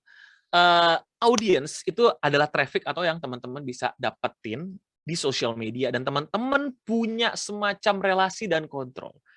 Ini yang membedakan dari media konvensional. Ini yang bikin social media ini jadi punya keunikan yang sangat unik, yaitu adalah teman-teman berinteraksi dan saling berinteraksi dengan audiens. Dan interaksi ini yang membuat teman-teman tuh jadi diikutin. Kalau nggak ada interaksi, nggak percuma. Nah, ini banyak nih di sosial media, orang bikin konten, bikin aja. Nggak peduli gitu, ada yang nge-like, ada yang nanya, ada yang komenin, ada yang DM, ada yang nge-tag, ada yang ajak ngobrol. Padahal ini kan yang ngebedain dari TV. Teman-teman mana bisa ngajak ngobrol TV, dulu kita nonton apa ya, Tsubasa, Ozora pas lagi nendang bola, nggak bisa. Sekarang baru bisa gitu. Tsubasa cupu amat tulis di komen. Ya kan? Komen-komen jahat yang kayak gitu. Jangan ya, jangan komen-komen jahat. Tapi ini yang ngebedain sosial media. Nah, teman-teman tuh harus punya interaksi terhadap audiens teman-teman. Biar ada feedback. Bisa ngobrol-ngobrol, tanya-tanya Q&A. Teman-teman bisa dapetin informasi dari luar. Kak, nggak mau belanja ini, Kak. Lagi promo. Kak, sikat, Kak. Lagi rame nih, Kak. Bikin masakan kayak gini. Kak, daging di sini gimana? Katanya bagus. Terus teman-teman jadi punya community. Punya temen nongkrong. Kalau sekarang biasanya di Discord tuh, ya kan? Terus ada lagi loyal followers. Teman-teman ada orang-orang yang bahkan tuh sampai loyal banget. Yang dimana kalau teman-teman ngeluarin merch, bisa jadi income tambahan lagi buat monetizing social media, ya kan? Ini masuknya merch biasanya ke freelance, ya. Nah, jadi teman-teman tuh bisa dapetin freelance tuh bukan pekerjaan, tapi kayak di luar itu ada apa? Di luar konten kreator itu bisa dapat jualan merch dan lain-lain. Contohnya lagi ya, yang dari teman-teman kalau udah punya audience yang jelas itu teman-teman bisa bikin acara kumpul-kumpul, teman-teman bisa bikin event-event lucu-lucuan, seru-seruan. Teman-teman suka ngatain kan yang meet and greet TikTok gitu dan lain-lain. Teman-teman harusnya agak sedikit muhasabah diri atau refleksi diri gitu. Mereka yang bikin meet and greet TikTok bahkan sampai bayar, menurut aku itu adalah hebat. Berarti mereka sudah bisa engage sama audiensnya. Itu kalau aku manajernya udah aku oper-operin proposal tuh, bikin acara bisa datengin orang sebanyak ini minta foto. Itu luar biasa loh teman-teman. Itu keren loh, mereka anak-anak kecil loh bisa ngumpulin audiens sebanyak itu keren banget. Jangan diledekin, aku mah nggak mau ledekin, itu keren buat aku. Gokil loh, aku aja mungkin belum tentu bisa. Ya, jadi jangan kita ledek-ledekin kayak gitu, itu malah keren. Teman-teman bisa nggak kayak gitu? Nah, dalam memonetisasi sosial media, menurut aku tingkatan yang paling kerennya yaitu bisa bener-bener punya audiens yang loyal, yang udah siap datang, yang udah bisa memberikan feedback dan lain-lain. Itu yang ngebedain sosial media dari konten-konten konvensional. Dan itu yang kerennya. Gitu, teman-teman. Nah, next slide. Nah, kita balik ke rumus awal nih. Apa benar rumusnya semudah ini? Ternyata tidak. Next slide. Ternyata inilah rumus sebenarnya. Nah, silakan nanti teman-teman catat ya. Benar, ujung-ujungnya adalah kreator bikin konten di platform sosial media, sponsor ngelihat, lalu di endorse, di sponsorin, dapat AdSense, ya. Tapi sebenarnya teman-teman jangan lupa, sponsor itu punya ad fee dan produk, dan dia ngelihat apakah cocok sama branding dari seorang kreator. Untuk menemukan branding yang tepat, kreator nanti akan menghasilkan unique selling point dan konten di platformnya. Dari situ, kreator akhirnya punya market tertentu yang dicari target audiensnya sama sponsor. Bisa di-approach langsung untuk dibayar sponsorship, atau dibayar melalui platform fee atau ad fee, melalui yang namanya AdSense, atau TikTok Funds, atau Instagram Funds. Jadi nggak semudah itu, tapi gampang. Ayo, kok nggak mudah tapi gampang? Tapi gampang. Bener deh. Kalau dicicil dari sekarang. Ingat, Kabilem nggak setahun, 2 tahun. 2 tahun. Nggak 2019, 2020, 2021. 2 tahun. PewDiePie, 11 tahun. Eno Bening juga nggak kemarin. Ini namanya ilusio dari sosial media. Teman-teman sadar nggak? Bahwa teman-teman itu memang identik atau semacam terstigma untuk menyebut mereka jadi konten kreator tuh gampang kayaknya. Karena teman-teman ngelihatnya pada saat udah berhasil. Kalau teman-teman kan nggak mungkin kan ngelihat Eno Bening pas subscribernya 100, followernya 10, enggak kan? Teman-teman nggak hadir kan pada saat itu kan. Jadi teman-teman nggak tahu the process. PewDiePie, Kabilem masih follower 1000-an, teman-teman udah follow belum? Itu stigmanya. Karena teman-teman melihat karena memang sudah suksesnya. Bukan pada saat mereka menuju kesuksesan memonetisasi secara maksimal sosial medianya. Nah, itu satu. Dan yang kedua, ini lagi-lagi aku tekenin ya teman-teman, bahwa ini adalah step lanjut. Jadi kalau teman-teman belum memulai, teman-teman mulailah dari yang paling gampang-gampang dulu. Ya, teman-teman ikutin dulu aja. Ada yang viral ikutin, ada yang trending ikutin, nggak apa-apa, karena ini tahap awal teman-teman ya. Teman-teman belum punya branding, lagi pengen coba-coba gitu. Oh, sangat-sangat harus coba-coba ya. Teman-teman silakan, jangan-jangan selama ini teman-teman ngomonginnya sukanya masak, ternyata teman-teman hobinya di gaming. Teman-teman jangan-jangan hobinya di sport, tapi selama ini stucknya di ngomongin misteri, konspirasi. Teman-teman jangan-jangan lebih nyaman live streaming di YouTube daripada live streaming di TikTok. Jadi ini adalah yang tadi aku jelasin adalah tahap-tahap lanjut yang menurut aku asumsikan teman-teman udah nyoba jadi konten kreator. Nah, contoh deh, kayaknya udah nggak ada deh pembedaan untuk menjadi seorang gaming gitu. Karena ini tapi aku happy banget sama gaming. Aku pengen banget jadi gaming. Aku kasih contoh. Ini adalah salah satu konten kreator gaming. Silakan di play videonya.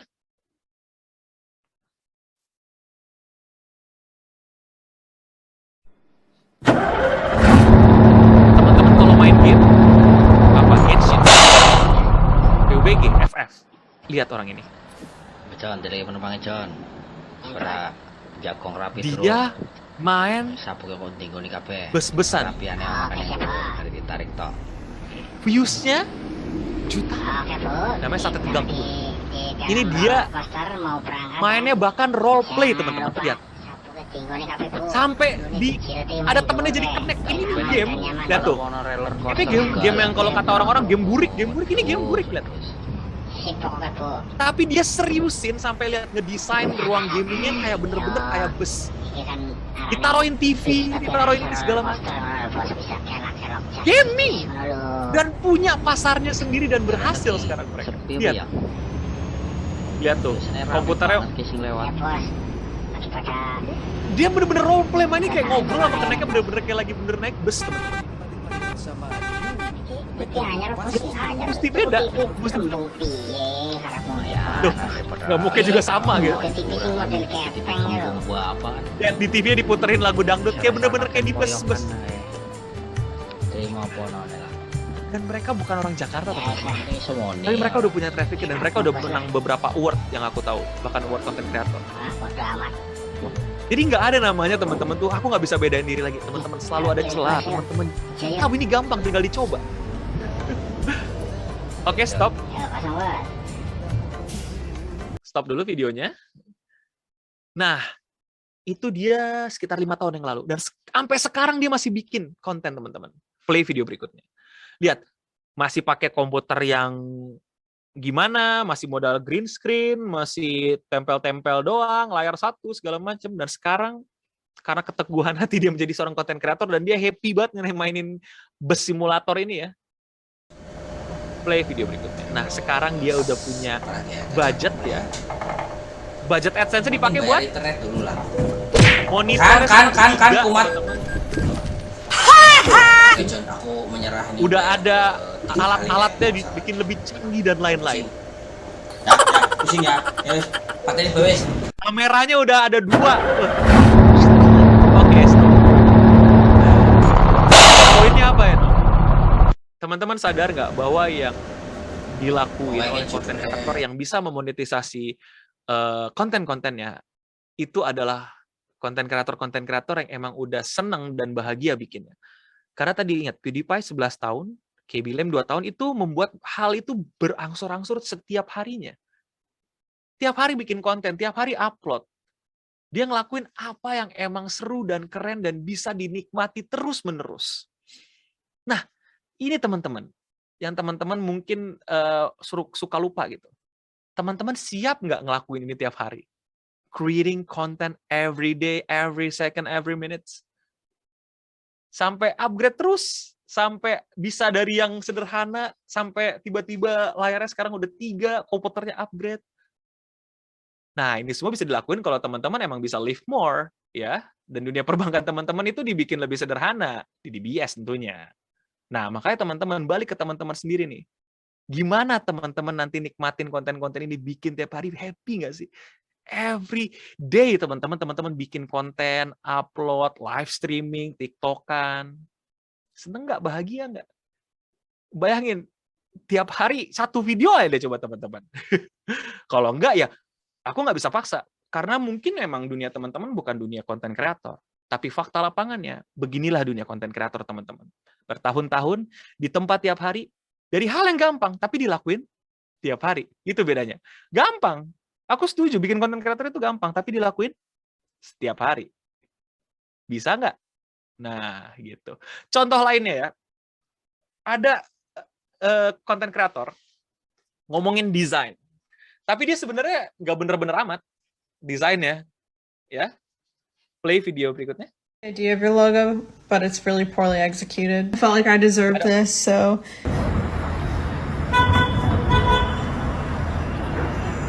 Oke.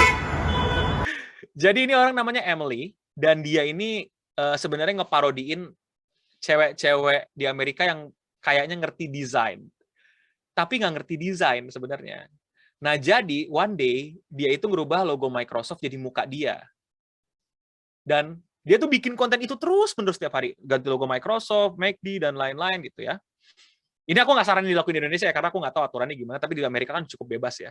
Nah, dia ngedit logo Microsoft, dan hari kemarin kalau nggak salah, Microsoft melalui akun sosial media resmi mereka mengganti logo mereka menjadi muka si Emily. sesederhana dia bikin itu tiap hari sampai di-notice sama Microsoft. Dan akhirnya bayangin Microsoft tokonya depannya muka Emily. Logo Microsoft yang kotak itu diganti. Atau gini teman-teman, bagaimana teman-teman bisa menikmati sebuah konten? Play video yang terakhir.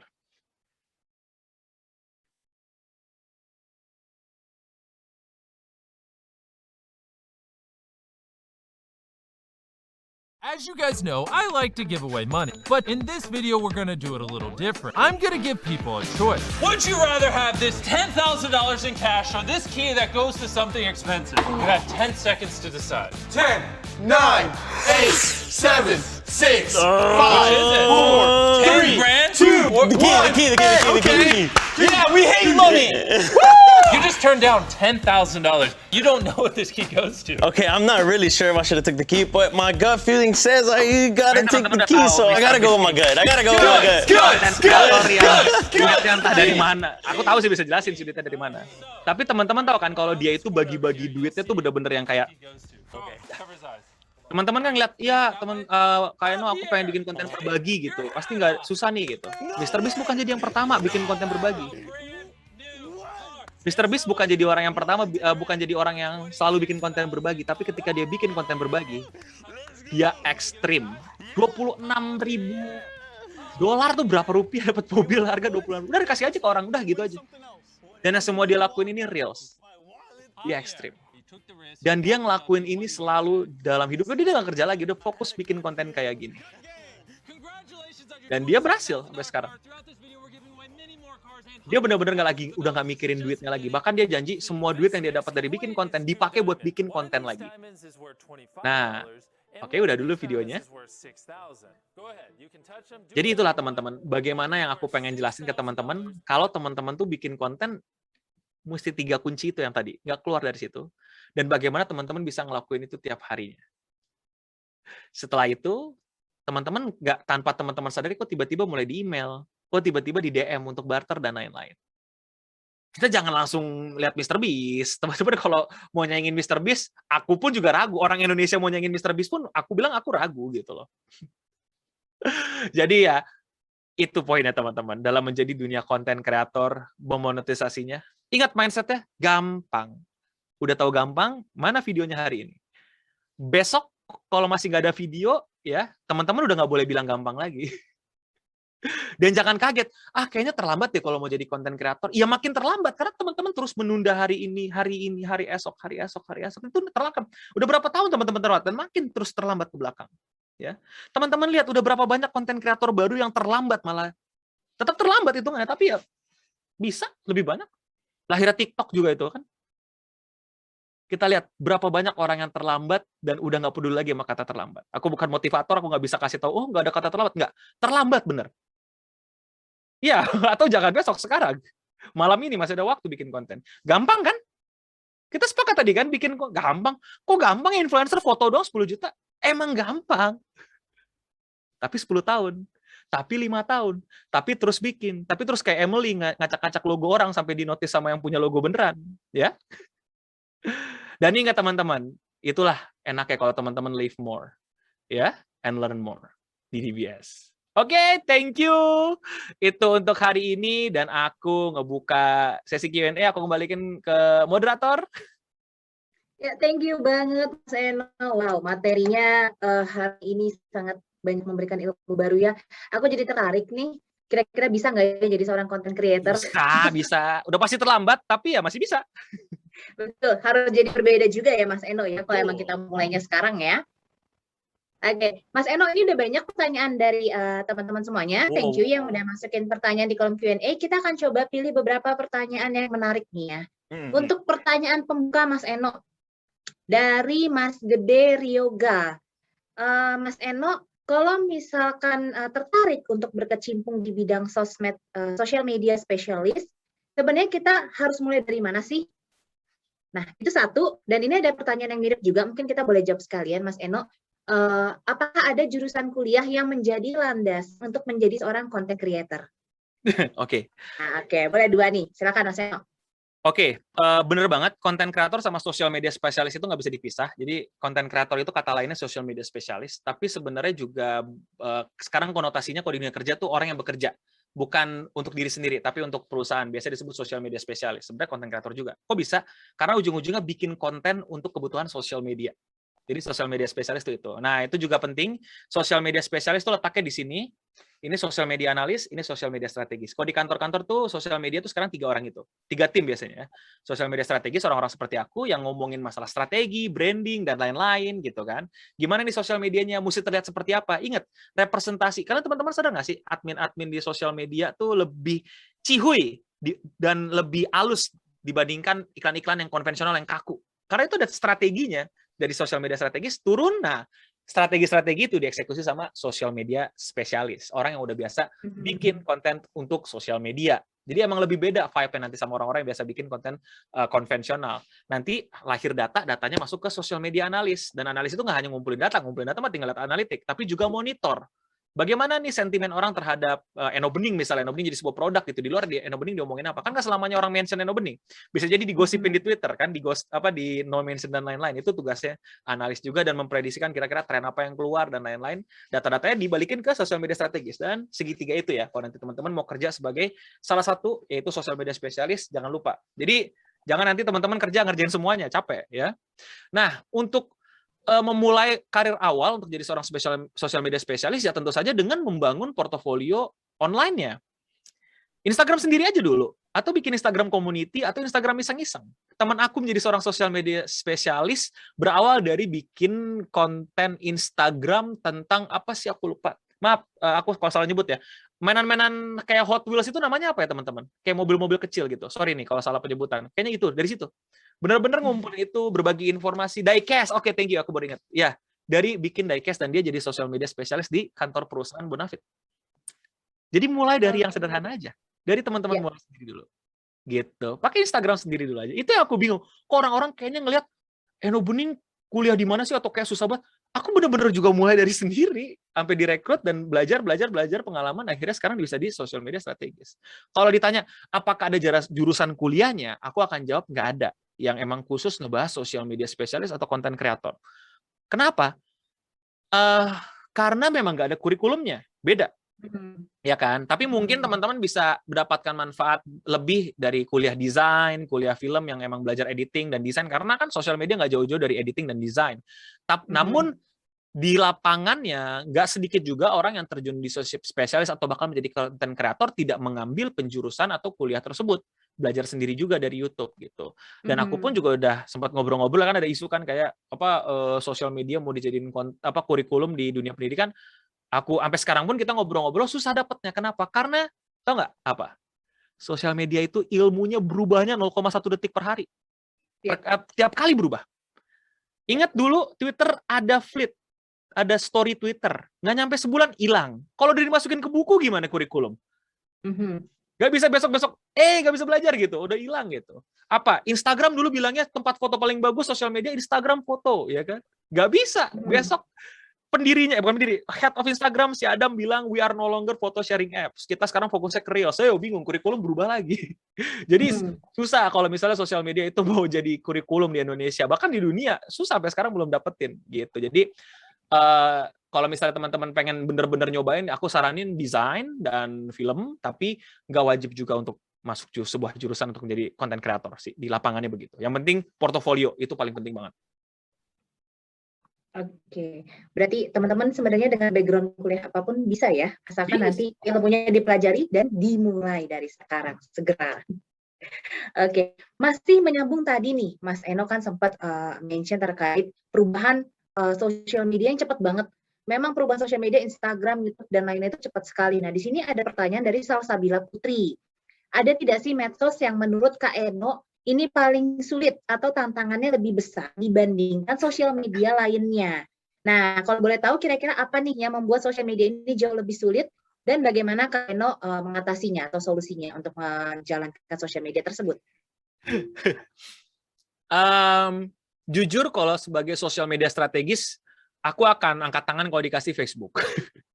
Karena Facebook itu ya seperti kata pendirinya udah kayak metaverse, kayak dunia yang baru lagi yang terlalu, bahasa baiknya apa ya, kayak terlalu random, terlalu luas tapi random juga, tapi nggak ada kayak semacam aku bilangnya apa ya, tren yang jelas gitu. Bener-bener orang-orang tuh masing-masing banget di Facebook, dan kita juga susah ngebedain ini orang bener-bener tema yang lagi dibahas gitu. Apa yang lagi dibahas itu susah banget. Jadi secara mesin pun juga bingung kita bacanya gimana. Tapi sayangnya sosial media ini tuh nggak mati gitu loh. Dan masih ada aja yang pakai Facebook kan gitu loh. Dan Facebook identik juga dengan orang-orang yang ramai di orang-orang yang nggak di kota, sama orang-orang yang udah tua gitu. Makanya kemarin kan waktu pemilihan umum di US, Facebook masih malah laku tuh jadi iklan politik besar-besaran gitu. Jadi aku pribadi kalau dapat Facebook itu tantangan untuk menstrategikan Facebook sampai detail banget, bisa, cuman itu akan sangat-sangat makan waktu yang lama dan PR banget gitu. Kayak bingung juga gitu kadang-kadang, PR-nya bukan hanya membuat orang Facebook jadi suka gitu, tapi narik orang-orang yang udah suka sama sebuah brand atau produk untuk aktif di Facebook-nya produk tersebut gitu. Itu PR banget sih Facebook. Kalau yang sosmed lain masih ada jalan gitu. Facebook, wah itu bahasa kasar hutan belantara yang mesti bener-bener kita bangun jalannya dulu dan lain-lain sampai rapih gitu. Itu sih Facebook. Ya, oke. Nah, berarti memang yang masih memiliki challenge tertinggi saat ini Facebook ya, Mas Eno ya. Oke, semoga menjawab Mbak Salsabila. Pertanyaan berikutnya nih, Mas Eno. Ini agak sedikit mulai menjurus. Ada dari Mas Dava. Di sini Mas Dava mau bertanya nih. Kalau Mas Dava ini sudah punya konsep untuk video dengan jenis yang berbeda dengan sosial media yang dia punya sekarang yang jauh lebih ke komedi. Nah, di sini Mas Dava mau bertanya, apakah Dava perlu membangun akun yang baru? Jadi membuat akun yang baru atau jalankan saja dengan akun yang sekarang? Karena Dava takut marketnya saat ini tercampur atau menjadi tidak seimbang. Contohnya ada channel Tara Arts Movie dan Tara Arts Game Indonesia. Mungkin boleh tipsnya, Mas Eno.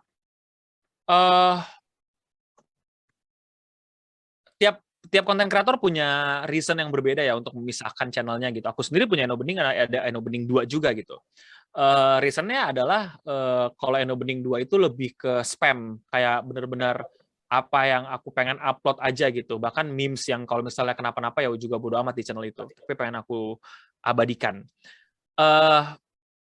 Ada juga yang nggak mau dipisah. Contoh fotografer. Fotografer itu ada sosial media pribadi dan sosial media portofolio Instagram lah, kita bilang biasanya foto Instagram.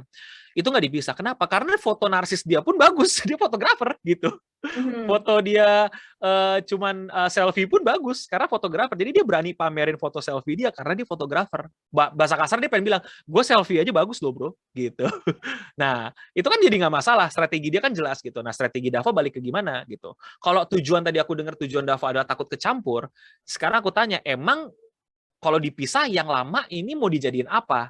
Nah, kalau misalnya memang Dava mau fokuskan Instagram atau sosial media yang lamanya untuk close friend aja, keluarga aja, make sense gitu. Oh ini di keluarga, teman-teman dekat aja gitu. Sedangkan yang baru, pure emang untuk coba-coba, bikin eksperimen, dan lain-lain. Itu kan jelas fungsinya gitu. Jadi, pemisahan-pemisahan sosial media itu ada reasonnya tiap pemisahan gitu. Eno Bening lebih nggak dipisah lagi. Aku wibu, gamer, dan juga seorang sosial media strategis. Aku campur jadi satu.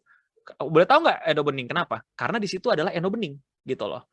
Mereka yang di situ ikut dan berpetualang bareng sama aku untuk menyisir hari-hariku gitu loh. Gimana kita berkembang bareng, belajar bareng, dan aku kan kadang lagi belajar bareng. Oh ternyata sosmed sekarang adanya ini dan segala macem gitu. Dan kebetulan juga yang suka sosmed, suka wibu juga, nggak jauh-jauh juga dari suka gaming gitu. Kira-kira bakal bikin channel yang berbeda? Iya. Kalau misalnya Eno Bening bakal bikin let's say perusahaan wedding organizer akan gue pisah gitu, nggak nyambung nih sama Eno Bening, nggak pas gitu. Jadi lihat balik Dava ke reason kamu awalnya apa. Kalau misalnya ternyata cuman ya kan beda dulu kontennya gini segala macam, ya nggak masalah berubah bareng sama kamu punya followers, apalagi baru mulai, nggak ada salahnya gitu. Oke, thank you Mas Eno. Ini ada lagi pertanyaan dari Sultan.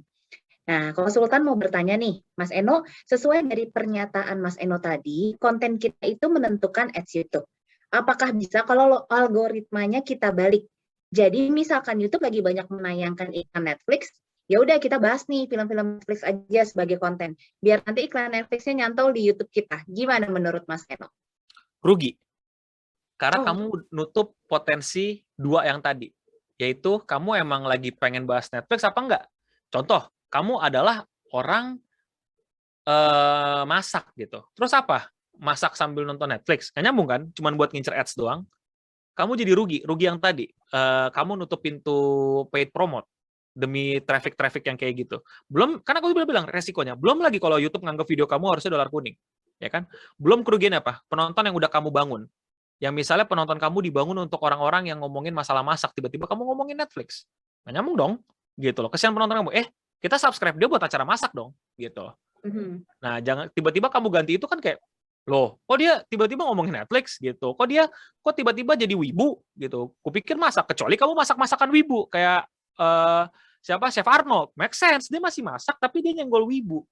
Nah, kalau kamu bisa kayak gitu nggak apa-apa. Tapi kalau kamu berubah, merelakan brand image yang kamu bangun demi ads yang menurut aku nggak seberapa, rugi banget. Kamu nutup rezeki kamu. Gitu. Belum lagi apa? Ini yang belum aku singgung ya, tapi teman-teman mungkin udah sadar kalau banyak konten kreator itu ngelakuin hal yang dia suka, itu juga mamerin skill-nya. Contoh Eno Bening, mamerin skill aku tentang social media, gitu kan.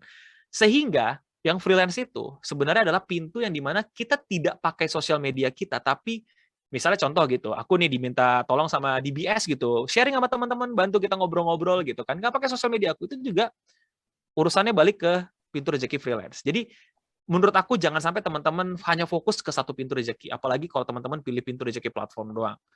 Kecuali teman-teman emang bisa jajarin, mepetin, buat aku coba-coba aja, nggak masalah. Tapi problem kedua itu, nggak ada jaminannya kamu langsung dapat. Bisa jadi bisa jadi dolar kuning, bisa jadi, ingat, target audience yang Netflix cari, ternyata tidak ada di subscriber kamu, tidak ada di penonton kamu. Gitu. Oke. Nah, jadi malah rugi nih ya Mas Eno ya. Oke, thank you Mas Eno tipsnya. Nah, ini ada pertanyaan lagi berikutnya Mas Eno. Mungkin kembali ke awal nih, kalau misalkan teman-teman tertarik untuk menjadi seorang content creator. Dari Ais Yuyah. Mas Eno mau nanya, kalau misalkan aku baru banget mulai, kira-kira gimana caranya untuk nentuin konten yang bisa jadi brandingnya kita? Nah, tipsnya Mas Eno kira-kira gimana nih? Coba semuanya. Tiruin semuanya. Teman-teman tahu nggak Eno Bening pernah bikin konten make up, konten nyanyi, konten apalagi ya? Konten apalagi? Konten drama, konten sketsa. Eno Bening ngelakuin itu semua kalau teman-teman sempat ngikutin Eno Bening dari lama. Ya. Bikin konten gaming juga ada gitu. Konten apalagi ya? Banyak. Aku coba. Ada. Aku mesti tahu ada apa aja gitu loh. Jadi, dan aku akhirnya menemukan, oh ternyata ini yang nyaman gitu loh. Oh ini yang membuat aku oke gitu loh. Dan proses itu wajar teman-teman. Ketika teman-teman masih coba-coba. Makanya tadi aku bilang kan, ini langkah berikutnya ya teman-teman, aku jelasin semua. Langkah awalnya teman-teman harus coba dulu sampai teman-teman dapat, oke, aku gaming. Oke, aku gym, aku lifestyle. Oke, aku fashion, aku beauty vlogger. Oke, aku travel vlogger. Oke, aku masak. Nah, kalau teman-teman udah dapat itu, udah enak. Udah gampang. Baru teman-teman abis itu cari deh, oh mau masak yang kayak gini, oh mau jalan-jalan kayak gini, dan lain-lainnya. Jadi untuk awal-awal teman-teman carilah jati diri teman-teman dengan meniru apa yang selama ini teman-teman suka tonton. Teman-teman nikmatin nggak prosesnya? Teman-teman seneng nggak pada saat bikin kontennya, syutingnya, ngeditnya, dan lain-lainnya? Jadi coba dulu semuanya, tiru dulu semuanya, ya.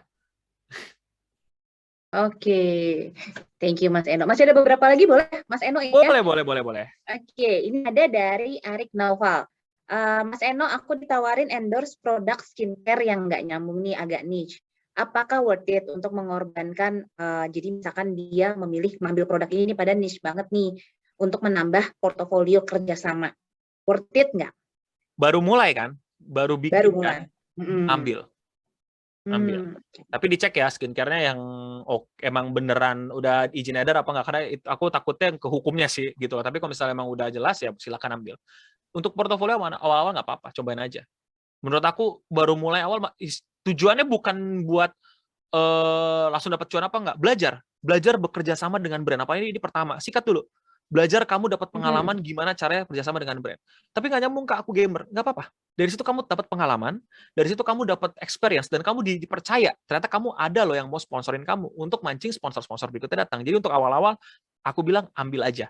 Ini kamu saatnya kamu belajar dan dapetin pengalaman. Kalau misalnya kamu lihat kamu misalnya kita berimpian lah ya, kamu nanti udah 1 juta subscriber, 1 juta followers dan lain-lain. Nah, kamu baru tuh di tahap itu kamu udah mesti pilih-pilih tuh mana yang cocok sama kamu punya target audience, mana yang enggak, mana yang bakal ngerusak malah jatuhnya, mana yang atau bahkan bermasalah sama hukum dan lain-lain gitu. Yang nggak cocok nih, ini nggak boleh nih aku promoin dan lain-lain. Tapi untuk awal-awal selama itu aman dan nggak melanggar undang-undang negara, nggak nyambung Bang Eno, ambil aja. Baru mulai kamu belajar gimana cara berhadapan dengan sponsor dan lain-lain. Itu pengalaman penting buat kamu, lebih berharga. Oke, jadi jangan langsung ditolak ya teman-teman ya. Kalau ada tawaran endorse, langsung dicek dulu, kalau bisa ambil, kalau kata Mas Eno. Ambil dulu buat pengalaman. Oke, terutama teman-teman yang mungkin baru mulai nih. Nah, Mas Eno, ini ada juga pertanyaan dari auto balancing. Nah, di sini Mas Eno aku mau tanya dong. Kira-kira Mas Eno ada tips nggak untuk membangkitkan semangat lagi setelah YouTube, Instagram, dan AdSense terkena hack dan tidak bisa dikembalikan nih karena diambil sama orang gitu. Padahal usia channelnya ini sudah berjalan selama 5 tahun. Gimana, Mas Eno? Ada tips mungkin untuk teman-teman yang terkena isu seperti ini nih? Turut berduka pertama ya. Aku juga pasti sedih banget kalau channel aku kenapa-napa. Orang-orang suka mikirin ya kayak, Eno Bening nggak dapat AdSense lagi. Sebenarnya itu bukan AdSense ya kalau aku, tapi kenangannya gitu. Apa yang kita bangun selama ini, apa yang kita upload, kan itu perjalanan hidup. Kan value Eno Bening yang diikutin sama subscriber adalah perjalanan hidup Eno Bening ya, dari mana sampai mana gitu. Tapi aku ngomongin secara hitung-hitungan ya, jadi aku benar-benar juga ngerti, paham gitu bahwa itu sedih. Dan ini yang mesti teman-teman pahamin. Kenapa teman-teman mesti memberikan brand image, teman-teman mesti memberikan pembeda, memamerkan skill teman-teman. Jadi ketika nanti sosial media teman-teman amit-amit kenapa-napa, teman-teman memulainya tuh dengan mudah lagi. Kalau teman-teman selama ini bikin konten yang drama, traffic, ngomongin ini, ngomongin drama segala macam, ketika sosial media teman-teman kenapa-napa, ya teman-teman susah untuk balik lagi. Karena teman-teman naik karena drama, bukan karena teman-teman.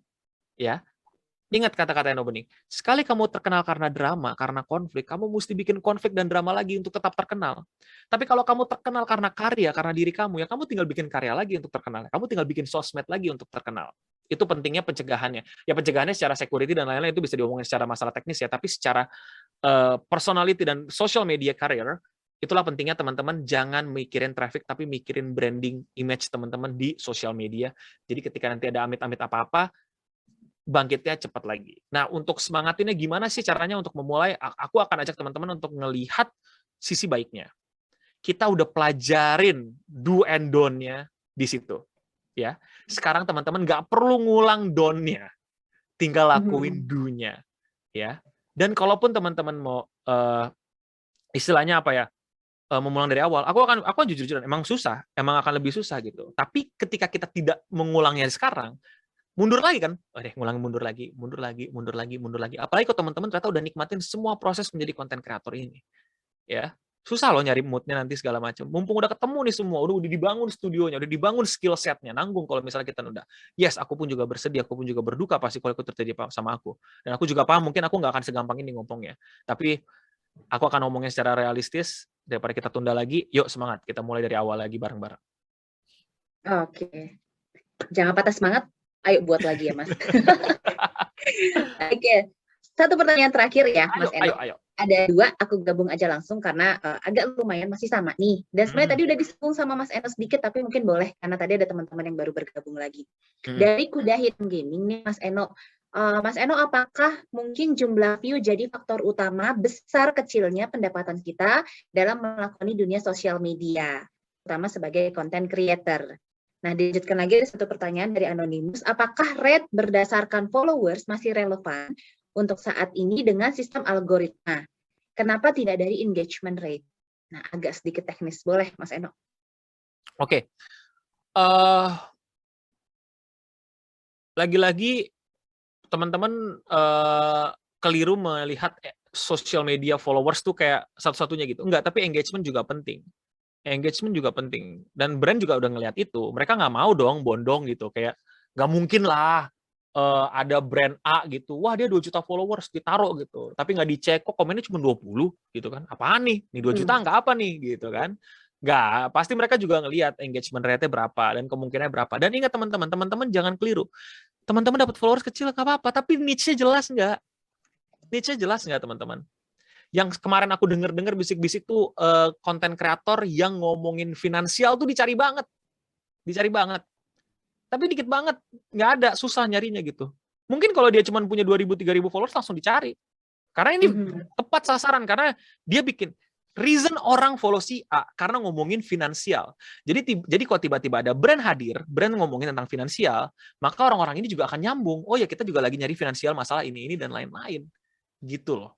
Jadi jangan fokus ke followers banyak dan lain-lain.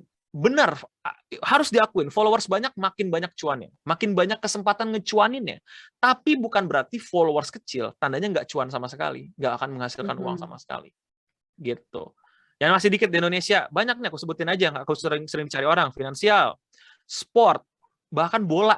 Tahap bola aja, konten kreator bola di Indonesia masih dicari. Bola, apalagi ya, teknologi, terus pet, sama travel tiba-tiba lagi turun sekarang, ya. Dan itu dicari banget. Mana nih yang ngomongin? Maaf, bukan travel, kendaraan umum. Aku bilangnya apa ya? Komuter, bilangnya komuter. Jadi, please teman-teman, jangan nyerah. Followers dikit ya pasti awalnya dikit dulu, teman-teman. Mereka semua yang punya followers banyak awalnya juga dikit dulu gitu loh. Ya, Sate Tegal Kebut yang teman-teman lihat yang nontonin kira-kira berapa awal-awal 1.000 2.000 sekarang udah bisa beli 3 monitor. Teman-teman nggak udah berpikir kan, emang ada ya ada orang demen ngeliatin orang naik bus simulator? Ada ternyata, gitu loh. Teman-teman nggak mikirin, emang ada ya ada orang mau nontonin orang la sampai kadang-kadang tuh dia ludahnya keluar kalau lagi live, aku kayak ini orang kerasukan apa gimana gitu. Ternyata ada. Emang ada ya, ada orang mau lihat orang nari patah-patah gitu di TikTok gitu. Ada, diundang ke TV sekarang orangnya. Selalu ada market buat teman-teman. Pertanyaannya teman-teman mau bangun market itu malam ini atau bulan depan? Wow, oke. Thank you Mas Eno. Jadi jangan ditunda teman-teman ya. Kalau mau mulai, kita mulai langsung dari sekarang. Jangan sampai terlambat lagi. Terima kasih banyak Mas Eno dan teman-teman yang sudah mengirimkan pertanyaan. Thank you. Kita udah hampir jawab semuanya nih. Tapi kita ada sedikit keterbatasan waktu, jadi Q&A-nya sampai di sini ya teman-teman semua. Dan sebelum aku tutup kelas ini, Mas Eno mungkin boleh nih closing statement-nya buat teman-teman peserta. Closing statement-nya adalah, ngomong mah gampang dong, betul emang gampang. Jadi konten creator juga gampang. Aku ngomong kayak gini gampang kan karena aku udah ngelakuin ini berbelas-belasan tahun. Jadi makanya aku sekarang ngomongnya kayak kelihatan gampang. Ya memang lah, belasan tahun aku. Gitu. Tapi aku realistis aja gitu. Kalau nggak mulai sekarang ya kapan lagi, mau nunggu tunda berapa lama lagi. Jadi teman-teman please jangan nyerah, coba terus. Waktu teman-teman panjang gitu. Jangan kepancing kayak hari ini mesti 8 juta subscriber, mesti dapat income 20 juta. Enggak. Kita start small. Kita pelan-pelan dicicil dari sekarang teman-teman ya. Apalagi kalau teman-teman dunia perbankannya udah dipermudah dengan DBS ya. Bank less, live more with DBS. See you on the top teman-teman. Dadah.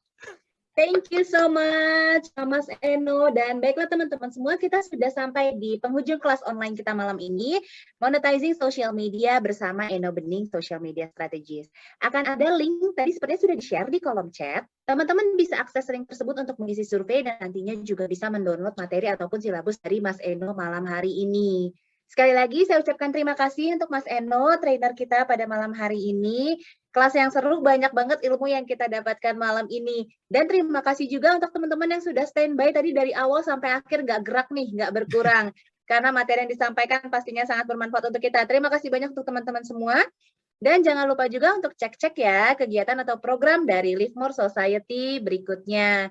Sekali lagi terima kasih, selamat malam, dan kami pamit undur diri. Sampai jumpa lagi di program-program Live More Society berikutnya. Bye-bye. Terima kasih, Mas Eno. Makasih semua. Makasih teman-teman. Thank you, DBS. Thank you all. Bye-bye.